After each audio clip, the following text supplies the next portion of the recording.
그 프로테스탄트의 시작 자체가 무언가에 대해서 반대를 하면서 시작했으니까 그런 DNA가 있다고 생각해요. 그 DNA를 가장 잘 보존하고 있는 게 개혁주의죠. 그러니까 대륙의 개혁파 그리고 그 뒤에 이어서 이제 영미권의 청교도 개혁파. 근데 이쪽 둘 다가 실제로 뭘 반대하면서 일어났어요. 둘 다 역사신학적으로 볼 때.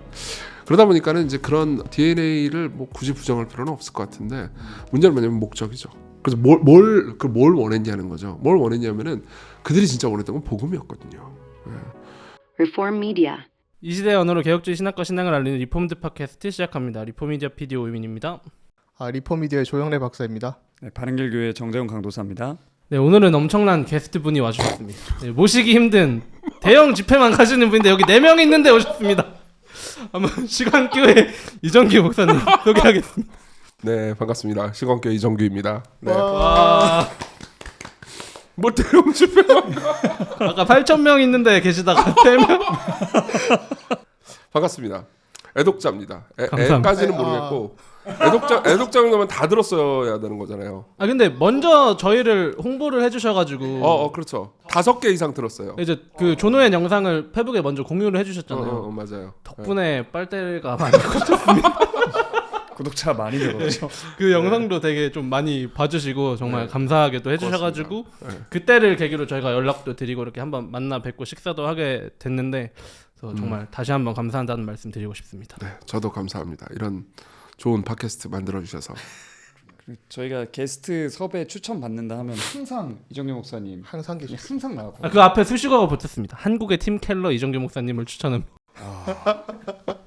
네, 뭐 개인적으로는 짭켈러 혹은 태무산 팀 켈러 뭐 이런 식으로 생각하고 있습니다.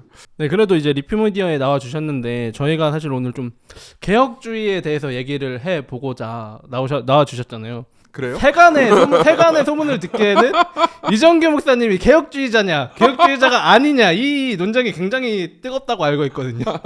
이런 소문 들어보셨나요? 그 뜨거운지는 모르겠고 뜨겁진 않을 거고 그 정도로 제가 관심 있는 사람은 아닐 거고요. 그냥 뭐 비슷한 얘기를 들어본 적은 있습니다. 네, 뭐 제가 개혁주의자냐? 뭐 단답형으로 얘기해야 돼요? 그냥 편하게 해주시면. 아 그래요? 뭐 개혁주의자죠. 네. 그러니까 이제 개혁주의를 뭘로 정의하느냐에 따라서 근데 정의하기 상당히 어려운 단어잖아요. 오해가 굉장히 많이 돼 있더라고요. 개혁주의라는 용어 자체가 뭔가 캐캐묵은 이런 느낌도 좀 가지고 있는 것 같고 한국에서. 엄밀하게 말하면 개혁주의라는 말이 실제로는 우리나라에만 있는 말이기도 해요. 보통 개혁파 Reformed theology. 네. 그러니까 reformed면 개혁된. 네. 혹은 뭐 이제 굳이 그 분파적으로 표현하면 개혁파인데 개혁주의이즘을 붙인다는 게 좀 웃기기도 하고. 그리고 이제 우리나라의 개혁파 혹은 개혁주의 신학이 들어올 때는 초기에는 좀 그렇지 않았지만 무엇이 있는데 그걸 반대하기 위해서 들어오는 경우가 많단 말이에요. 네.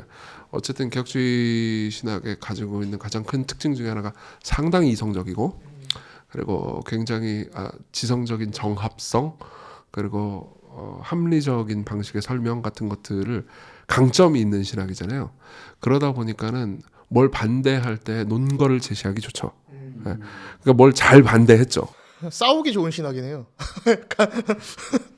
그런 건 아닌데 뭔가 이게 오해가 늘려나? 사실 그런 신학이 아닌데 좀 논쟁적인 요소로 많이 둔갑된 것 같아요. 한국에서 어떤 걸 비난하는. 그러니까 이것만 맞고 네. 이건 틀리고 이런 식으로 좀 가다 보니까 저희가 전편에서 신호석 교수님과도 얘기를 하는데 신학을 하는 어떤 자세나 방법이나 그런 것들이 기도하고 하나님께 영광 돌리고 또 정말 우리가 회개하는 이런 것들이 있어야 되는데 그런 것보다는 뭔가 이게 너무 나는 맞고 너는 틀렸어. 이게 좀 더 우월해. 지적 우월감 이런 것들을 얘기하다 보니까 굉장히 좀 오해가 많이 됐다라는 생각이 들어요. 사실 굉장히 따뜻하잖아요. 저희 뭐 목사님과 교제 나누면서도 너무 저희 다 따뜻하다 이런 느낌이었는데 사실 이제 개혁주의에 대한 그 고정된 좀 딱딱한 이미지가 있으면 사실 이정규 목사님이랑 대화를 해봐야 된다고 생각하거든요. 맞습니다. 목사님 너무 재밌으시고 개혁주의가 이런 거구나. 있으시고 이렇게도 개혁주의를 풀어내면서 설명하시는구나. 되게 재밌다.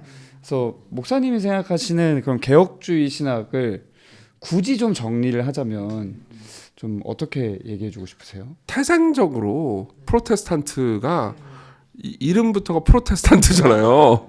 그러니까 태생적으로 무언가를 반대하면서 시작된 건 맞죠. 근데 이제 그 시작은 반대인데 목적을 좀 봐야 될 것 같아요. 제 생각에는. 그러니까 루터나 칼뱅이 나는 갈빈주의를 만들 거야. 혹은 뭐 나는 루터파를 만들 거야. 그런 생각 없었단 말이에요. 루터가 원했던 건 교회 개혁이었죠. 가톨릭 내부에서의 네. 어떤 좀 신학적인 토론이 되길 바랬는데 갑자기 어떻게 보면 자고 일어났더니 이렇게 된 거죠. 그렇죠. 그렇죠. 그러니까 사실 카톨릭이라는 말이 얼마나 좋은 말입니까? 네. 또 요것만 또 쇼츠로 따가지고 이정규 카톨릭. 저희 카톨릭한테 폭격받은 거 보셨나요? 카톨릭이라는 말 굉장히 좋은 말이란 말이에요. 그렇죠. 보편성이 얼마나 보편 뭐 이런 건데 네.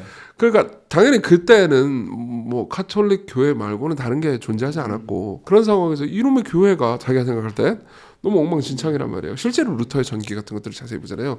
루터도 치기 어린 젊은이 같은 일들을 많이 하죠. 그러니까 항상 역사는 근데 그런 사람들이 바꾸는 것 같아요. 근데 이제 그런 측면에서 볼 때 워낙 그 프로테스탄트의 시작 자체가 무언가에 대해서 반대를 하면서 시작했으니까 그런 DNA가 있다고 생각해요.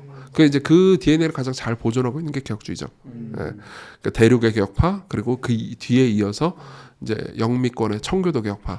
근데 이쪽 둘 다가 실제로 뭘 반대하면서 일어났어요. 둘 다 역사신학적으로 볼 때.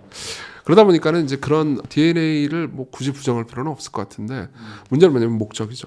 그래서 뭘 원했냐는 거죠. 뭘 원했냐면은 그들이 진짜 원했던 건 복음이었거든요. 이신칭이를 우리가 단순히 교리적으로만 생각하면 뭐 이신칭이가 맞냐 틀리냐 뭐 의의 전가 이게 맞냐 틀리냐 뭐 이런 거 가지고 계속 싸우는 식으로 시간을 낭비할 수 있지만 한 인간의 실존에서 내가 아무리 노력해도 하나님의 의에 다다를 수 없는데 내가 이제 하나님 앞에 설 수가 있어요. 보통 우리는 코람데오라는 말을 이런 식으로 많이 쓴단 말이에요. 내가 늘 하나님께서는 함께 하시니까 늘 하나님 있는 것처럼 생각하고 살아라 이런 식으로 쓰는데 원래 코람데오 어원 아시죠? 루터가 그 말을 쓸 때는 아무리 해도 나는 하나님 앞에 설 수가 없는 죄인이란 말이에요. 근데 이제 나를 의롭다고 여겨주시는 하나님의 사역이 있다는 걸 알게 됐어요. 성경을 통해서 시편과 로마서의 주석들을 통해서. 그러니까 이제 시편에 나오는 와 얘네들이 율법을 너무 좋아하는데 율법을 이렇게 좋아하는 말이 안 되잖아요. 근데 진짜로 하나님께서 나를 의롭다고 여겨주시면 실존적인 측면에서 내가 죄인인데도 그럼 율법이 즐겁지. 그게 너무 좋잖아요. 그러니까 결국은 이게 복음인데 복음 때문에 느끼는 본인의 즐거움이 전투력으로 강력하게 드러난 거잖아요. 예. 그러니까 근데 이제 이게 전투로 끝나고 복음 때문에 느끼는 즐거움이 상실돼 버리면 되게 끔찍한 일이 발생하는 거고 이제 한국의 개혁주의가 복음 때문에 느끼는 즐거움이 거세되거나 상실되고 전투력만 강화되면은 꼴보기 싫게 되는 거잖아요. 예. 그러니까 그런 꼴보기 싫게 되는 문제들이 강화되면 개혁주의가 꼴보기 싫은 거고 그런 측면에서 이제 비판이 개혁주의의 핵심이고 중심이고 충분히 비판하지 않는 것 때문에 열받았다면 뭐 저는 이제 개혁주의자가 아닌 거죠. 뭐 저는 이렇게 그런 이야기를 많이 하는 편은 아니니까 복음이 주는 기쁨이 극대치로 가기를 원한다. 그게 개혁주의가 보존하고 싶었던 가장 소중한 가치다라고 생각한다면 저는 아주 철저하게 개혁주의자죠. 그럼 목사님의 입장은 조금 이런 생각이 들거든요. 얘기를 들으면서 드는 게 그러니까 목사님 생각하시는 개혁주의는 반대를 위한 반대는 아니고 근데 오늘날 흔히 그렇게 가는 경향이 좀 있잖아요. 그냥 정말 목적 자체가 반대하고 얼음장을 놓기 위한. 근데 그것보다는 어떻게 보면 목사님이 하시는 얘기 복음의 그 강조점을 생각할 때 되게 존 파이퍼 목사님의 기독교 희락주의가 좀 떠오르거든요. 영향을 많이 받았어요. 네, 제가 이제 영향을 많이 받으셨다는 거를 설교하시는 영상 보면서 늘 많이 느꼈거든요. 그래서 이제 제가 신대원 다닐 때 그때 이제 제가 아마 3학년 때였던 것 같은데 오셨었거든요. 근데 그때도 보면서 너무 열정적이셔서 되게 좀 신기했어요. 사실 그때까지 저는 이정경 목사님을 잘 몰랐거든요. 그래서 저는 일단 총신 안에 있지만 합동 내에 있는 목사님들도 사실 잘 몰랐고 그냥 열심히 신대원 다니면서 공부하고 우리 교회에서 최선을 다하고 이러고 있다가 이제 이정경 목사님이 오셨는데 이제 제가 동기들한테 물어봤어요. 누구셔? 그치 웬 듣보가 누구신데? 근데 막 다 난리가 났어요. 그때 저희 학년 채플이었거든요. 근데 오셨는데 막 다들 막 이정경 목사님 오셨대. 그래서 누구셔? 지금 당사자 앞에서 그러니까 저는 그랬는데 무례한 팟캐스트. 이런 거 너무 좋아. 아니 한국말 끝까지 들어야 돼. 뒤에 얘기가 중요해요. 그래서 이거 쇼츠로 나가면 안 돼요. 갑자기. 와 이거 쇼츠로 따야 돼. 그래서 제가 그때 이정경 목사님 설교를 듣고 되게 그 당시 멀리서 보는데도 이정경 목사님의 그 눈빛이 되게 새롭게 다가왔거든요. 저분은 예수님 진짜 사랑하시나 보다. 왜 이렇게 열정적이시지? 하고 나서 그 이후로 사실 제가 이정경 목사님 설교를 진짜 많이 들어봤어요. 지금도 기억나는 게 제가 이제 웨스민스터 표준문서와 뭐 하이델베르크 요리문답을 보면서 10계명 공부를 한참 이제 도덕법을 다시 좀 체계적으로 공부하고 싶다 해서 다시 공부하고 있는데 그 당시 이정규 목사님이 시간교회에서 10계명 강해를 쭉 하셨어요. 근데 되게 흥미롭게도 10계명부터 1계명 순으로 역순으로 맞아요. 하셨거든요. 네, 역순으로 했죠. 그래서 막 그런 것도 있었고 그런 걸 보면서 근데 그 모든 모습에서 보이는 게 이정규 목사님 되게 역동적이시더라고요. 한국의 팀 켈러로 많이 소개가 되고 있지만 실제로 설교하시는 스타일이나 이런 내용의 강조점은 어떻게 보면 오히려 한국의 존 파이퍼로 불려야 조금 더 어울리지 않을까라는 생각을 좀 했거든요. 어떻게 생각하시나요? 그러니까 이제 양쪽 모두의 짝퉁인데 정확히 말하면 그러니까 이런 거죠. 그러니까 이건 제가 영향을 받은 순서도 있어요. 그러니까 존 파이퍼 목사님을 먼저 좋아했죠. 먼저 좋아했고 이게 근데 한국의 출판 업계와 비슷해요. 한국 출판 그리고 미국에서도 그런데 존 파이퍼 목사님이 먼저 떴죠. 2000년도 초반부터 떴어요. 그 이전에 존 파이퍼 목사님이 유명했는데 크리스천 헤더니즘 개념 더 소개가 되면서 그렇죠. 되게 근데 이제 그분이 진짜로 뜬 게 2001년도에 패션 집회에서 패션이 뭐 몇만 명이 모였죠. 근데 미국 패션 집회에서 2001년도에 Don't Waste Your Life 설교가 아주 엄청난 명설교잖아요. 예, 임팩트를 줬고 그때부터 이제 전미로 유명해졌고 근데 이제 미국에서 뜨면 한국에 다 바로 수입되잖아요. 그래서 저는 이제 2000년도 후반부터 존 파이퍼 목사님 영향을 굉장히 많이 받았고 이제 God is the Gospel 하나님이 복음이다라는 책을 처음으로 읽었는데 그 다음에 Desiring God, Future Grace 그리고 The Pleasures of God 이 순서대로 읽었어요. 근데 이제 그때 영향을 많이 받으면서 그때 퍼블리싱된 존 파이퍼 목사님 설교 다 들었었어요. 근데 이제 그게 저는 교회를 2011년도에 개척했는데 그러니까 부교육자 생활을 한 적이 없단 말이에요. 그러니까 설교를 누구한테 배운 적이 없는 거죠. 그럼 자기가 맨날 보는 설교에 영향을 받을 수밖에 없단 말이에요. 제가 아침에 집에서 나갈 때 한 편 듣고 들어올 때 한 편 듣고 매일 두 편씩 들었거든요. 그 당시 뭘로 들으셨어요? MP3로 들으셨어요? MP3도 듣고 워크맨은 아니겠네요. 워크맨 아니죠. 네, 워크맨 아니고. 네네 뭐 아이리버로 들었습니다. 갑자기 짜증이 나네. 아이리버로 듣다가 나중에 아이폰으로 넘어갔습니다. 네. 근데 이제 그때 디자이닝가 웹사이트에 영상도 많이 올라왔어요. 그래서 다 봤죠 진짜. 그러다 보니까 이제 그 표현하는 수사 방식이라든가 혹은 이런 거는 존 파이퍼 목사님의 가장 큰 영향을 받다가 그 다음에 나중에 이제 제 인생을 바꿔놓은 책인데 그 싱클러 퍼거슨의 온전한 그리스도 그 책 전후로 해서 팀 켈러 목사님의 설교를 많이 들었죠. 그래서 이제 그 안에 있는 내용은 팀 켈러 목사님 영향을 많이 받았고 그리고 이제 중요한 것 중에 제가 받은 영향 중에서 또 하나 중요한 게 저 스스로 생각할 때 화란개혁파예요. 그러니까 어쨌든 제가 고신이라서 고신의 모든 교수님들 특히 이제 제가 배웠던 교수님이 유해무 교수님 그리고 박영돈 교수님 두 분인데 특히 유 교수님 같은 경우는 화란개혁파를 한국에 많이 소유하게 해줬고 그래서 제가 이제 바빙크에 미쳐 있었죠. 신대원 다닐 때 바빙크 열심히 읽었고 지금도 네 신학의 결론은 무엇이냐 그럼 바빙크라고 말할 거예요. 바빙크의 결론에서 거의 다른 게 아무것도 없었거든요.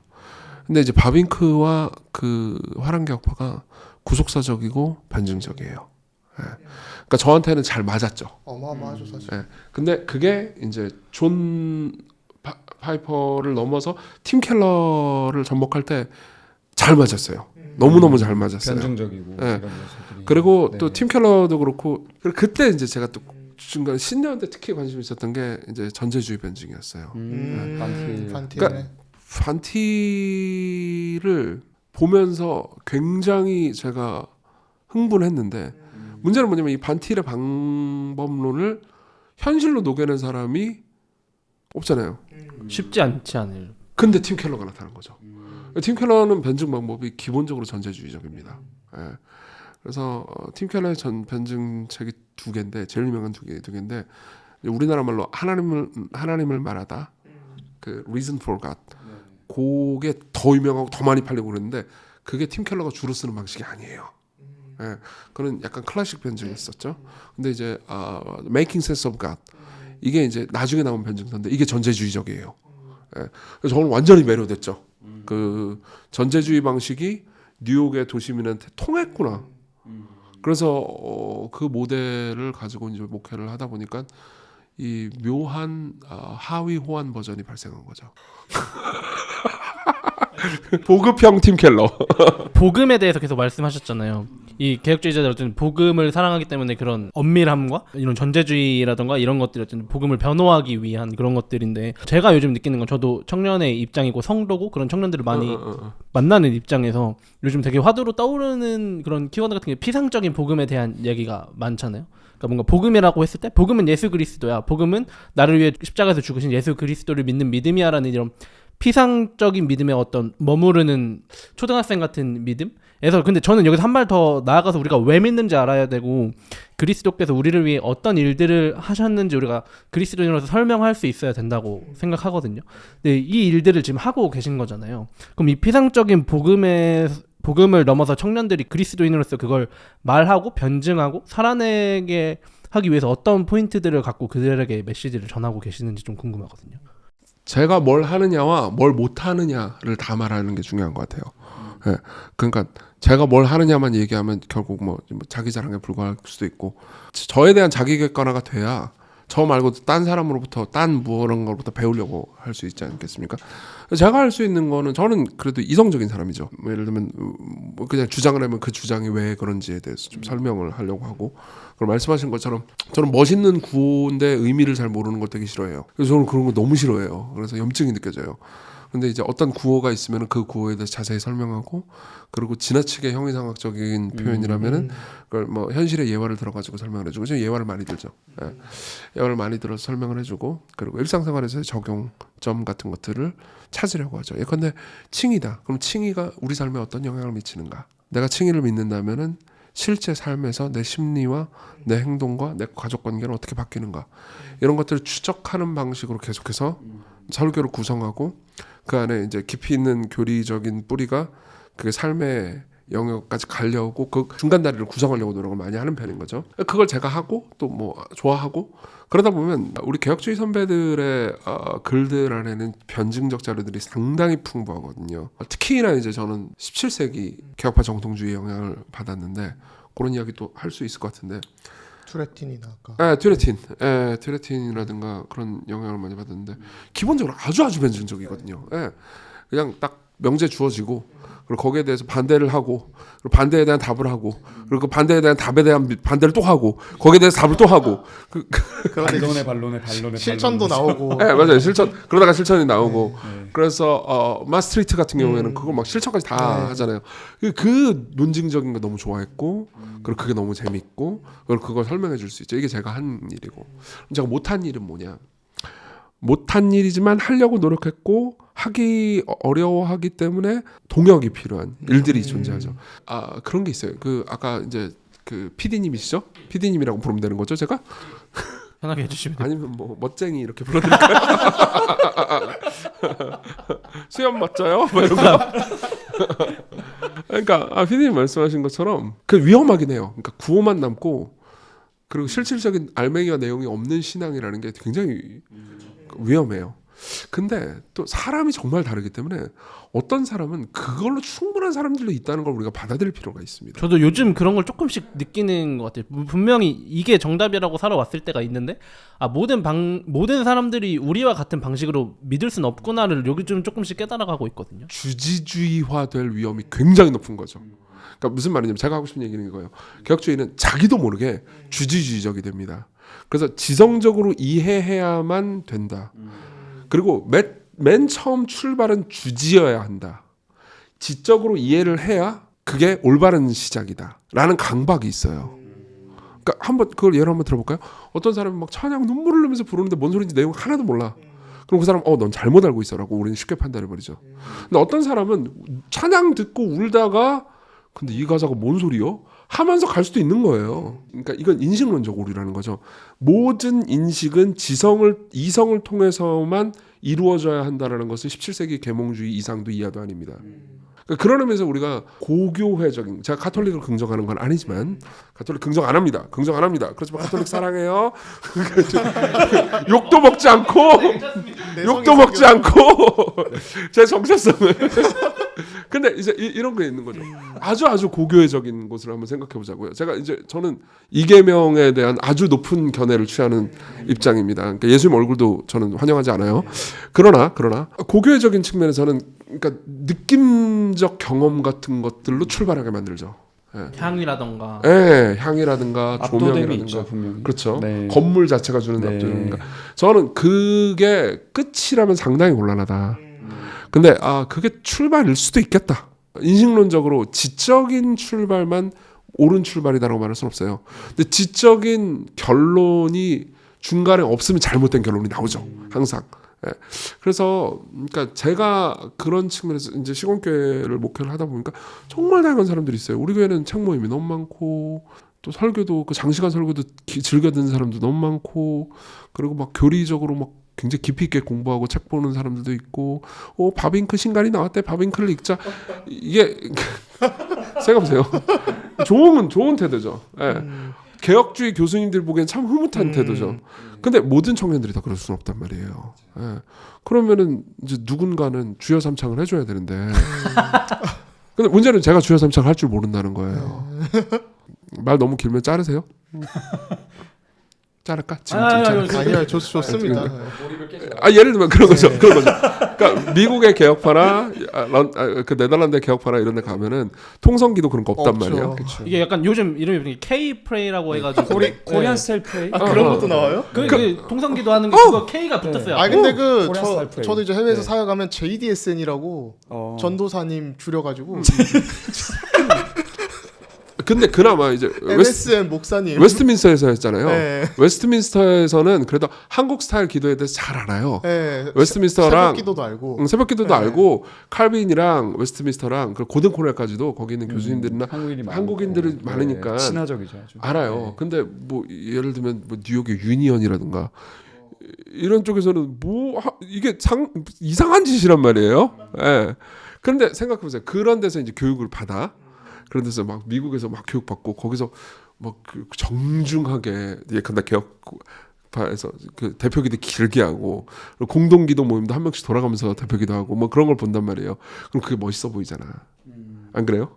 하고 싶죠. 그렇죠. 하고 싶죠. 하고 싶죠. 네. 그러니까 그렇게 하는 게 나쁘다는 게 아니고 참 좋은 건데 그렇게 하는 것보다 지금 K 스타일이 하등하다고 오해를 할 수 있어요. 근데 안 그렇거든요. 주여 삼창 훌륭합니다. 물론 이제 어려움은 있죠. 왜냐하면 기도를 시작할 때 으악 했다가 이게 쭉 떨어지는 그리고 그때마다 뭔가 이렇게 드럼 두드러 패면서 뭔가 뽕을 해줘야 되는 일렉기타 쫙 나오고 그렇지 않으면 안 되는 그게 아쉽긴 하죠. 그러니까 저도 이제 교회 드러머 출신인데 이제 개혁주의 접하고 이런 걸 알면서 그 주여 삼창이 사실 조금 되게 힘들어지더라고요. 저도 음향 엔지니어 출신이라 저도 일단 뭐 그런 부흥의 스타일의 교회에서 자랐기 때문에 너무 친숙한데 근데 이게 이제는 진짜 가면은 제가 적응을 못 하거든요. 그런 분위기의 교회를 가면. 그러니까 잘 들어보세요. 이제 이 시광교회와 이정교의 실패담을 얘기해 드릴게요. 이런 거 재밌잖아요. 네. 이게 딴 데서 풀기 힘든 썰이죠. 여기서만 시광교회가 15년 됐단 말이에요. 네. 15년 됐으니까 15년이면 그래도 실패가 쌓여서 후회가 의미 있는 역사죠. 처음에 제가 이제 시공교회 개척할 때, 개혁주의 반드시 개혁주의를 해야 돼 이렇게 마음을 먹고 했단 말이에요. 그러면 그때 뭐 개혁주의에 대한 이해도 깊지 않으니까 개혁주의는 주여 삼창하면 안 되고, 개혁주의는 제자 훈련하면 안 되고, 개혁주의는 뭐 하면 안 되고, 뭐 하면 안 되고 그런 게 되게 많단 말이에요. 그래서 안 했지. 그때는 개혁 교회로 하신 건가요? 모르겠어요. 저도 그냥 개혁교회 하래. 그래서 개혁교회 한다고 했어요. 또 고신이니까 더 이렇게 개혁 교회를 추구하시지 않았을까? 하는데 그러니까 주여 삼창 안 했죠. 그러니까 주여 삼창보다 뜨겁게 음악 빵빵하게 깔아놓고 기도하는 거 안 했죠. 그럼 초기엔 어떤 스타일로? 그냥 뭐 그냥 쓱 했어요. 차갑게 했어요. 네. 그리고 그나마도 개혁주의적이지 않은 거라고 생각했었어요. 저는 개혁주의적이려면 아예 더 그런 게 없었어야 했다고 생각하는데 지금 이제 15년이 지났잖아요. 무슨 문제가 발생하냐면 그 과정 중에서 그 자란 아이들이 그걸 경험해 본 적이 없는 거예요. 뜨겁게 기도하는 걸. 기도를 잘 못해요. 근데 지금 여기 계신 분들은 그게 문제가 있어. 엔지니어와 드러머와 부흥회는 경험 다, 그러니까 좀 제 입장에서 경험 다 해놓고 거기에서 문제를 발견한 거잖아요. 그럼 그 문제를 보완해 가면서 경험을 업그레이드하면 되잖아요. 근데 어떻게 되냐면 그걸 전면적으로 거부하는 방식으로 모든 걸 수용하게 됐다는 거죠. 그거는 저는 지금 와서 보면은 그때 그 뜨겁게 기도했을 때 막 울면서 진짜 하나님의 은혜를 경험한 적이 있었거든요. 그게 언어로 내가 신학적으로 풀어낼 수 없었기 때문에 진정성을 다른 사람에게 전달은 못할지언정 그 진정성이 없었다고 말할 수는 없단 말이에요. 근데 이제 제가 개혁교회 한다고 그러면서 그 모든 경험을 그 다음 세대한테 단절시켜버리면 그거는 목회적으로 굉장히 큰 손해라는 거죠. K스타일 기도는 나쁜 게 아닙니다.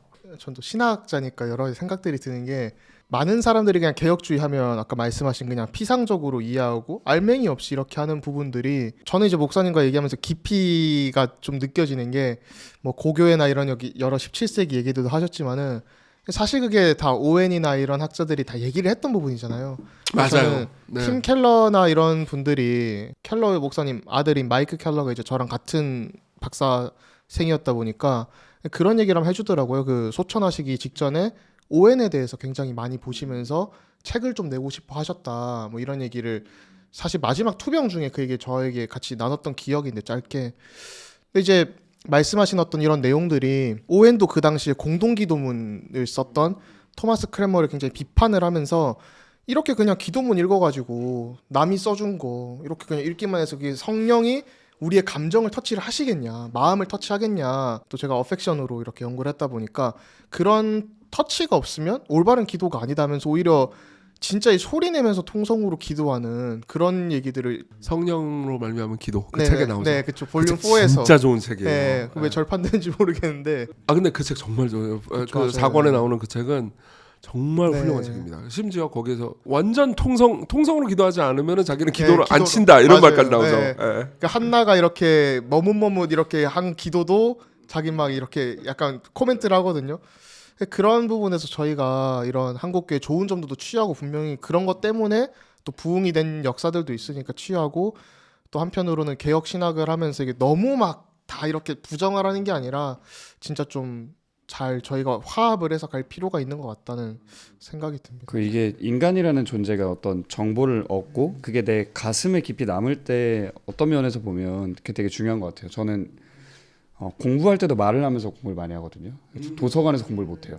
그러니까 저는 좀 시끄럽게 공부를 해야 되는 스타일이에요. 그래서 신대원 다닐 때도 저는 그래서 동기 전도사님들이 이제 시험 준비가 잘 안 돼 있으면 제가 강의실로 다 불러서 강의를 하면서 가르쳐 드렸어요.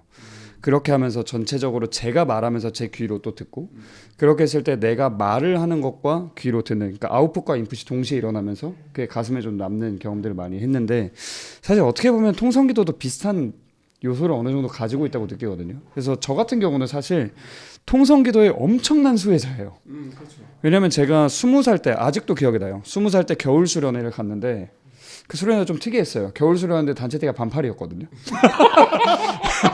얼마나 끼 성령의 그렇죠. 뜨거운 네, 정말 그돈 아끼려고 그런 게 아니고 아닌 것 같아요. 왜냐면 두꺼웠어요. 이게 두꺼운데 반팔이라고? 네, 두꺼운 반팔이었어요. 근데 어쨌든 그 수련회 때 제가 기도회 시간에 오열을 하기 시작을 했거든요.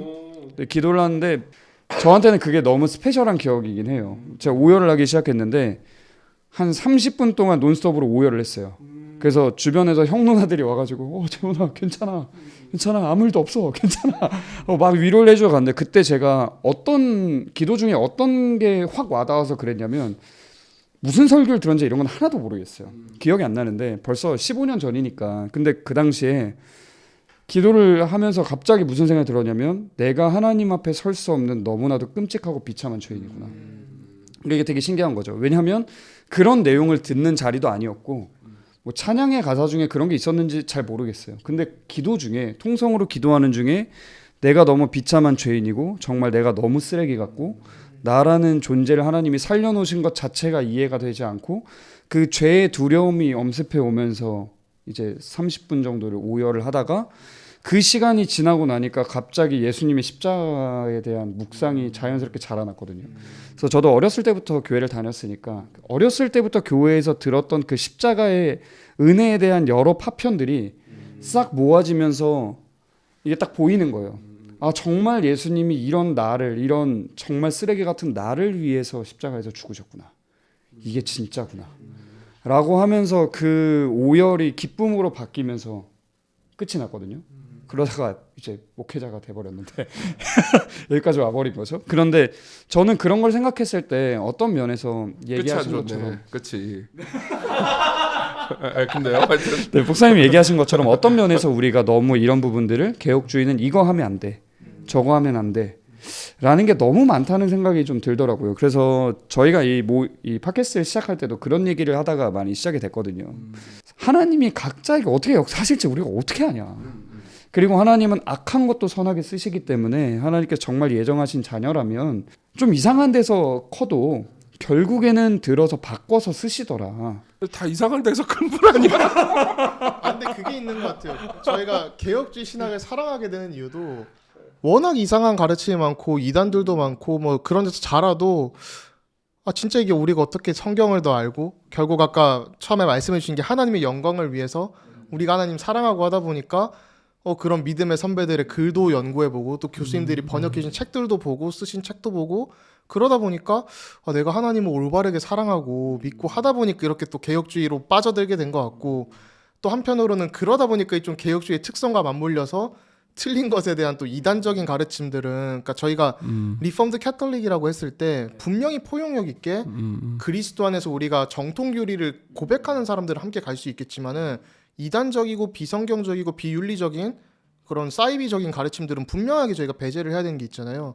그래서 그런 부분들에서도 참 하나님의 은혜로 저희가 이렇게 하나님 사랑할 수 있게 된 것 같고 그런 좀 개혁주의 매력이 있지 않나라는 생각이 듭니다. 그래서 목사님이 얘기하신 것처럼 저도 이제 주지주의적이지 않은 데서 시작을 해서 주지주의적인 요소로 가서 한참 이제 굉장히 엄밀한 개혁주의를 추구하면서 배타성을 확 띄다가 어느 순간 다시 많이 그 부분을 조금 내려놓을 수 있고 하나님의 섭리를 바라보는 관점에서 조금 더 포용력 있게 제 얘기하신 리폼드 캐톨릭의 관점에서 조금 더 포용적으로 갔을 때 그리스도의 사랑을 더 온전히 드러낼 수 있지 않을까라는 길까지 온 것 같아요. 목사님 한 가지 개인적으로 궁금한 게 있는데 개혁주의라는 카테고리 안에서 얘기를 엄청 하고 있잖아요. 네. 네, 목사님이 대중 설교가로 많이 알려져 계시고 그런 분들과 교제를 많이 하시고 있는 가운데 개혁주의에 대한 얘기에 대한 목마름이 있어서 여기에 나오신 건가요? 맞아요.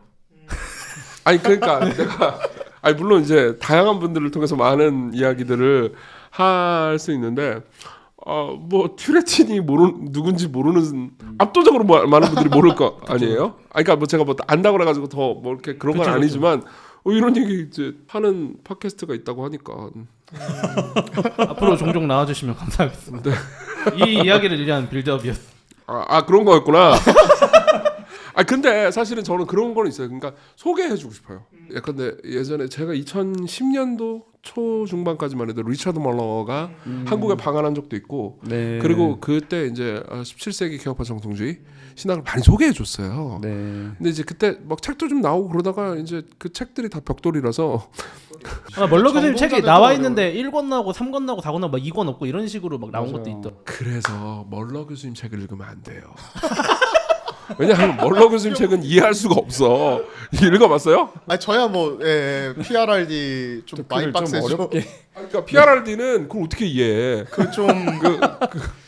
완벽한 이해는 힘들죠. 딕셔너리부터 읽어야 되거든요. 또. 저는 그렇지. 요즘 책은 그냥 굿즈라고 생각하거든요.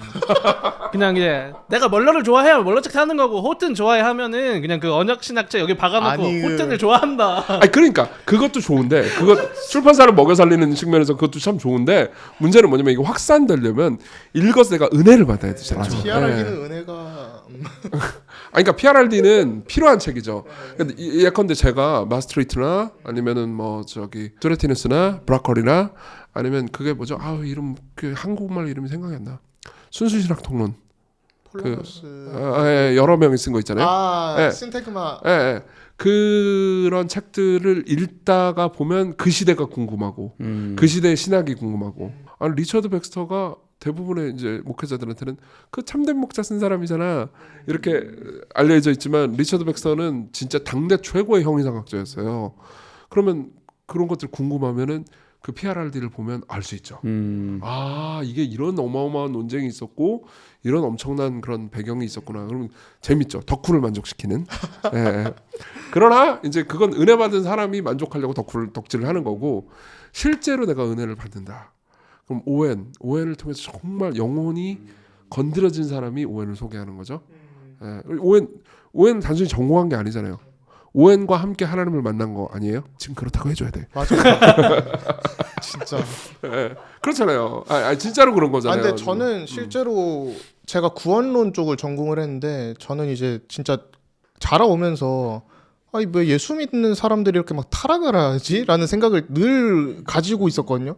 그러다 보니까 그 제가 원래 저도 바빙크 전공으로 하려고 실제로 에글린턴하고 인터뷰도 다 보고 그렇게 했었는데 그냥 오웬을 어떻게 또 집어 읽게 됐는데 사실 저는 오웬을 본격적으로 본 게 8년이에요. 근데 19년부터 논문을 계속 오웬으로 막 내고 그러니까 제 논문 기록도 보면 브라켈 이런 것도 막 2021년에 찍혀 있고 이러는데 그때 이제 네덜란드 신학과 이 청교도 신학의 매력에 많이 빠지게 된 게 이게 너무 우리의 신앙생활에 도움이 된다. 이게 지적으로만 끝나는 게 아니라 죄와 은혜의 지배 이런 거 막 읽으면서 너무나도 이게 깊게 빠져들게 되는 거예요. 진짜 우리가 어떻게 영적인 싸움을 싸우는 게 진짜 이게 사실은 오웬 박사님이 남겨놓은 책을 가지고 저희가 더 은혜를 받게 되는 거죠, 진짜. 그래서 이제 그런 것들을 소개해주고 싶죠. 특히 이제 그 묻힌 게 너무 아쉬워요. 오웬도 뭐 좀 나오다가 묻히고 뭐 뚜레티누스도 좀 나오다 묻히고 이런 게 좀 저는 안타깝긴 하죠. 그런 의미에서 뭔가 개혁주의에 대한 토론을 할 때도 많이 없으시고 그리고 없어요. 설교할 때도 사실 뭐 대놓고 존 오웬이나 투레틴이나 그런 이런 형이상학적인 내용들을 말씀하시지 않잖아요. 없죠, 못하죠. 그러면 근데 그 속에서 분명히 팀 켈러의 영향도 받으시고 그런 17세기 정통주의자들의 영향도 받으시면서 이런 거를 흡수할 수 있게끔 전달은 하실 거라고 생각하는데 어떤 방법으로 그런 것들에 대해서 대놓고 얘기하진 않지만 목사님만의 방법으로 그런 설교를 하시는 부분들이 있을까요? 근데 너무 또 직관적인 면도 있는 것 같아요. 저는 그 이제 은사 측면도 있는 거죠. 그런 책들을 읽으면 이걸 어떻게 설교하지? 혹은 이런 걸 어떻게 녹여내지를 자동적으로 머릿속으로 고민하고 그거에 적절한 예화나 이런 것들을 단순화시키는 어떤 표현 같은 것들을 고민을 하고 그걸 계속해서 전달하려는 열정을 가지고 있고 거기에도 은사가 있는 것도 하나고요. 또 하나는 저는 여러 번 읽습니다. 되게 오래 읽고 많이 읽어요. 그러니까 이제 오웬 이상으로 영향받은 사람이 에드워즈일 텐데 에드워즈의 하나님의 영광을 위한 하나님의 열심 존 파이퍼랑 같이 쓴 거 있죠. 그 천지창조 목적 그걸 한 열 몇 번 읽었어요. 그거 진짜 명저죠. 예. 네. 근데 그 명적이긴 한데 뭔 소리인지 하나도 알아듣고 되게 어려운 거잖아요. 철학을 많이 알아야 되죠. 예, 예. 그러니까 그게 총 2개 파트예요. 2개 파트인데 읽어보셨죠 다? 안 안 읽어보셨어요? 8권인가요? WJ1. 8권이죠. 율리아. 저는 그냥 일개 청년이기 때문에 그냥 읽으신 거 다 안 읽었다고 보셔도 됩니다. 네. 우리 교회 청년은 이렇게 일개 청년이 아닌데. 하여튼 그래서 8권에 그게 나와 있죠. 8권의 율리아. 8권으로 기억합니다. 8권이 제일 중요한 저작들이에요. 거기에 이제 참된 미덕의 본질도 있고, 그리고 이제 고린도전서 13장 다 있죠. 그게 2 파트인데 첫 번째 파트는 완전히 철학적으로 하나님의 천지창조 목적을 추적하고 성경 구절 하나도 인용하지 않아요. 그리고 두 번째 파트는 다 성경 구절을 인용해가지고 이제 성경적으로 집중을 하는데 한 6번, 7번 정도 읽으니까 이게 적절한 예화가 떠오르더라고요. 이걸 이해해서 전달할 때 이런 예화를 쓰면 참 좋겠다. 이런 방식으로 설명을 하면 참 좋겠다. 그러면은 사람들이 뭐 행복해하겠다. 그런 생각이 들어서 이제 그걸 했던 거지. 예를 한번 들어볼게요. 이제 거기에 보면 이런 표현이 있단 말이에요. 이게 사실 C.S. 루이스의 시편 사색하고도 맞닿는 지점인데 그때는 제가 C.S. 루이스를 읽기 전이었어요. 하나님을 찬양하고 하나님을 기뻐하면서 하나님의 영광을 받으신다. 이게 핵심 주제잖아요. 그 책에. 근데 저는 그 말이 에드워즈가 예화 좀 넣지. 그냥 막 써놨어. 이걸 무슨 소린지 알아듣지 못하는 시간을 좀 겪다가 알아듣다가 알아듣는 것을 어떻게 이제 적용할까 그런 고민을 하다가 모든 인간은 무언가 즐기는 것을 찬양하도록 프로그래밍 세팅돼 있구나 라는 거를 이해하기 시작했어요. 그런 전제가 있는 거죠. 그리고 오히려 이걸 찬양을 못하게 하면 괴로워하겠구나. 향유하는 어떤 것이 있어야 되네요. 그렇지. 이건 이제 신학자의 언어죠. 예. 신학자의 프루이 막 이러면서 프루이 이런 거 나오고 이제 그러면서 이제 신학자의 언어인데 이거를 이제 생각을 하는 거죠. 실제로 그럼 삶에서 그런 경우가 있나? 넷이서 제육볶음을 먹으러 갔단 말이에요. 제육볶음을 먹으면 어떻죠? 맛있어. 기쁨이 있죠. 그 큰 단전에서 솟아오르는 기쁨이 있잖아요. 깻잎에 싸 먹어도 할렐루야. 그러려면 제육이 두꺼워야 돼요. 네. 얇은 고기 용서할 수 없어요. 제가 불향이 좀 나야 돼. 제일 혐오하는 것 중에 하나가 치즈 돈가스. 그게 무슨 짓입니까? 목사님 그 피식대학 제육학개론에 어울리시는 분이신 제육학개론 제가 2번 봤어요. 제가 이용주님 존경하지만 진짜 치즈 돈가스 시킨다고 그래가지고 갑자기 화가 나더라고요. 이게 무슨 짓이에요? 돈가스는 두꺼워야 돼요. 하여튼 근데 이제 핵심은 먹잖아요. 그럼 먹으면 기쁨이 있죠. 그러면 찬양이 터져 나온단 말이에요. 맛있다. 그러면 제육은 영광을 받습니다. 그렇죠? 그러니까 제육은 우리가 기뻐함으로써 영광을 받는 거죠. 근데 만일 그걸 아무 말도 못하게 하고 찬양을 하지 못하게 하고 그냥 먹기만 해라. 그럼 제육이 맛있냐? 맛있긴 맛있지. 그래도 맛있죠. 제육은 맛있지만 제육을 먹으면서 느끼는 즐거움은 반감될 거 아닙니까? 표출이 안 되니까. 제육을 만드신 셰프님도 뭔가 그렇죠. 기쁨이 영광 받지 있는데. 못하죠. 근데 제육을 만든 셰프님은 제가 찬양을 터트림으로써 영광을 받고 그리고 찬양을 터트릴 때 좀 더 전문적인 찬양을 터트리는 사람이 있을 수 있잖아요. 예를 들면 이거는 이런 양념을 썼고 그리고 여기서 불향이 나는 건 이런 기법을 썼을 거고 이거는 후지가 아니고 전지야. 소스를 핥아 먹을 정도로 맛있다. 그렇죠. 소스를 핥아 먹을 정도 맞는데 이건 이렇게 제육이 부드러운 것은 뒷다리를 쓴 게 아니고 앞다리를 썼기 때문이야. 그리고 앞다리에 요 부분을 썼을 거라는 걸 전문 지식을 가지고 설명해 준다고 생각해 보세요. 그러면 내가 먹은 기쁨이 배가 되잖아요.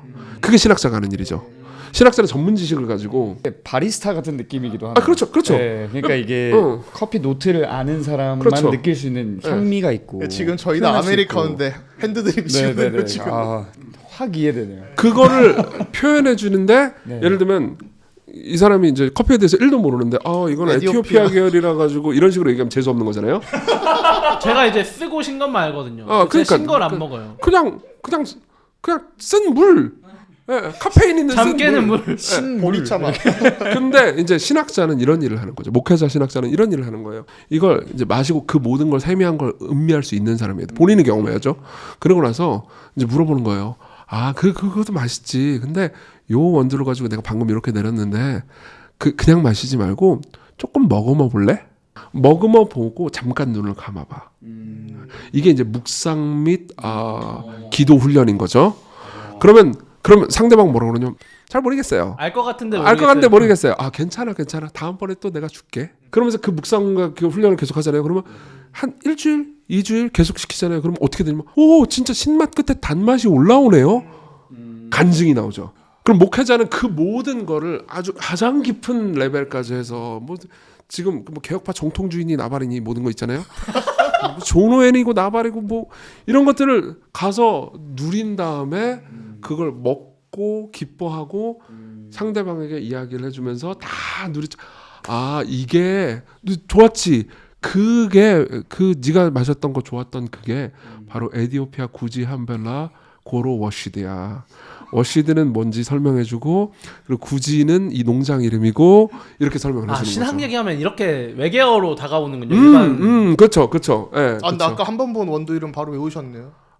저도 기억이 나서 그냥 예, 저도 좋아하는 원두예요. 네, 예. 아, 싼데 가성비가 아주 높고 맛있는 원두.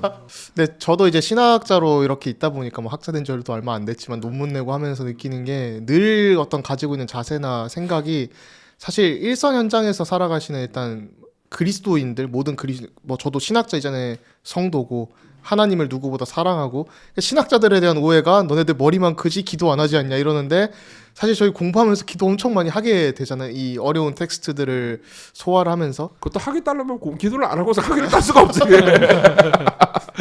사실 너무 힘들어서. 네. 그리고 아까 저희가 이게 느끼는 게 그러니까 저는 이제 같은 어떤 공부들을 했다 보니까 목사님께서 말씀하시는 것들에 대한 캐치가 빨리 되는데 사실 이게 여기서 저희가 뭐 1시간 이렇게 얘기하는 그 대화 가지고 그 밀도 높은 거를 다 풀 수가 없잖아요.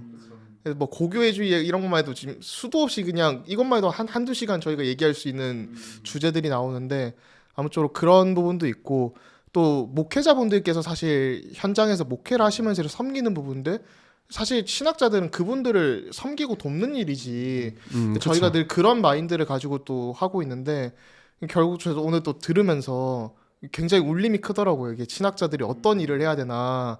저는 리포미디 하면서도 신학이 좀 쓸모가 있어야 하고 대중적으로 해야지 교회 가가지고 제가 우티프로 이런 거 설명하고 있으면 신학교 제가 캄보디아 신학교 며칠 전에 웨스트민스터 갔다 왔는데 우티프로 쓰고 있는 애들 처음 들어보는 거예요. 학생 사실 그때 다 처음 배우는 거잖아요. 그런 거를 교회 가서 그대로 하면 향유라는 단어조차도 사실 어려울 수가 있는데 일상의 언어로 좀 녹여내는 신학들이 더 필요하지 않나. 특히 개혁주의 신에서 좀 한국의 개혁주의가 어떤 면에서 좀 어떻게 보면은 커피 즐기듯이 즐기는 신학이 아니었던 것 같아요. 한편으론 그래서 굉장히 딱딱하게 교과서적으로 하고 그래서 사실 저는 그래서 그런 고민을 되게 많이 했거든요. 신대원을 졸업하고 진짜 개혁주의가 뭘까? 이런 고민들도 좀 많이 하게 됐고 그러면서 어떻게 하면 이 개혁주의에서 말하는 하나님의 아름다움을 그리고 복음의 아름다움을 성도님들께 이야기할 수 있을까? 이런 고민들을 되게 많이 하게 됐어요. 근데 생각보다 한국에서 그런 문화가 좀 없더라고요. 그러니까 저는 하나님의 속성을 뭐 예를 들면 웨스트민스터 신앙고백 2장 1항에 나오는 하나님의 속성을 다 분해해 놓고 하나씩 집요하게 맛보는 거 되게 좋아하거든요.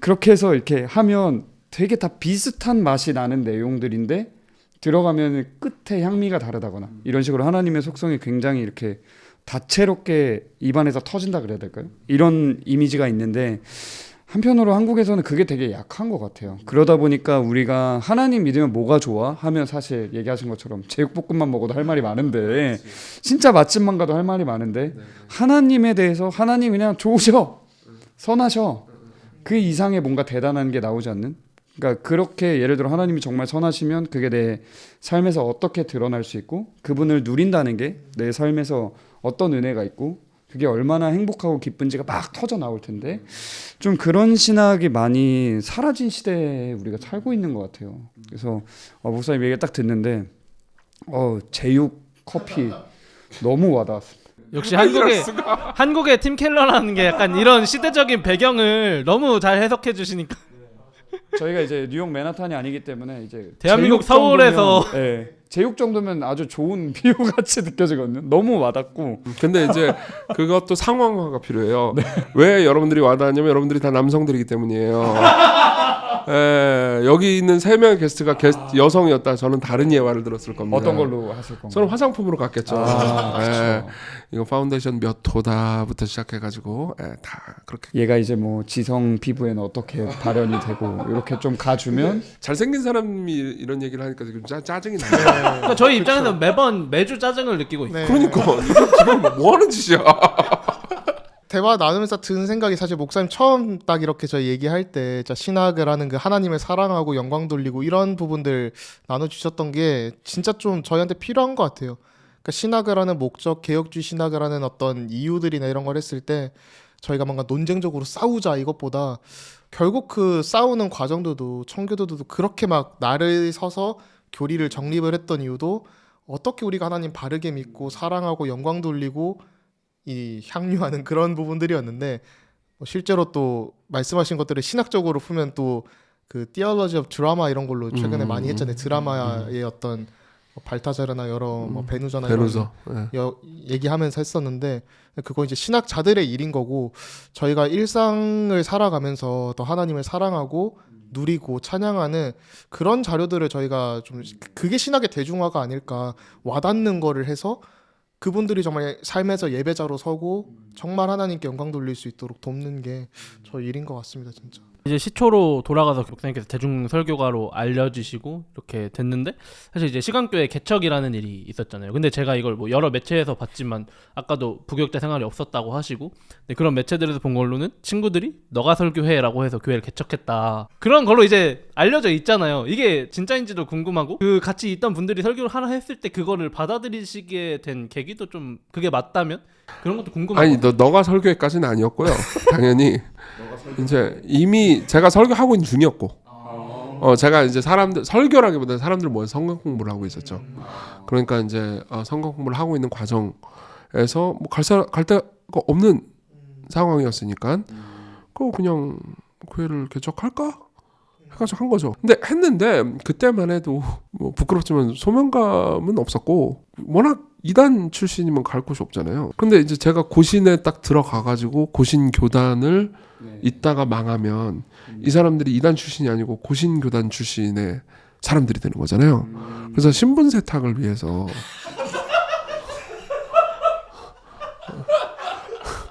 근데 그래서 초기에는 제가 그러니까 틀리면 안 돼가 진짜 강했던 것 같아요. 정통 그 개혁주의 안에. 그러니까 개혁주의의 그 저명한 신학자들이 가르친 그대로 해야 한다. 여기서 책 잡히면 안 된다. 그러니까 사실은 남을 위해서 교회를 개척한 거죠. 하나님을 위해서 교회를 개척한 게 아니고. 그래서 지금 보면 그때 실수도 참 많이 했어요. 많이 했고 어떤 목회적인 비전과 방향이 있었던 것도 아니었어요. 이게 그럼 경험하시면서 잘못된 걸 또 돌아보게 되시고 고치시고 계속 이런 과정들이 15년 동안 있으셨던 거예요? 지금도 있고요. 지금도 있고요. 지금도 제가 하고 있는 것 중에서 뭔가는 좀 잘못되거나 나중에 후회할 만한 게 있겠죠? 그럼 또 고쳐야죠. 뭐. 원래 신앙생활이라는 게 지속적인 회개 아닙니까? 목회도 똑같아요. 개혁된 교회는 항상 성경으로 개혁돼야 된다는 또 격언이 이렇게 떠오르네요. 그러니까 저는 그 격언 진짜 좋아하는데 그 격언을 개인의 실존 그리고 각 개교의 실존으로 가져올 때는 항상 저는 그 말을 좋아하지만 그 말은 항상 남에게 하는 말이에요. 그렇잖아요. 개혁된 교회는 항상 개혁해야 된다. 너네 개혁해. 레포로 간다. 근데 그거는 개인의 실존 나로 가지고 오잖아요. 그러면 나는 회개했지만 계속해서 회개해야 해. 도대체 개혁이랑 회개가 다를 게 뭐예요? 네. 진정한 개혁은 그 안에 회개의 중심이 있을 수밖에 없습니다. 제가 잘못했네요.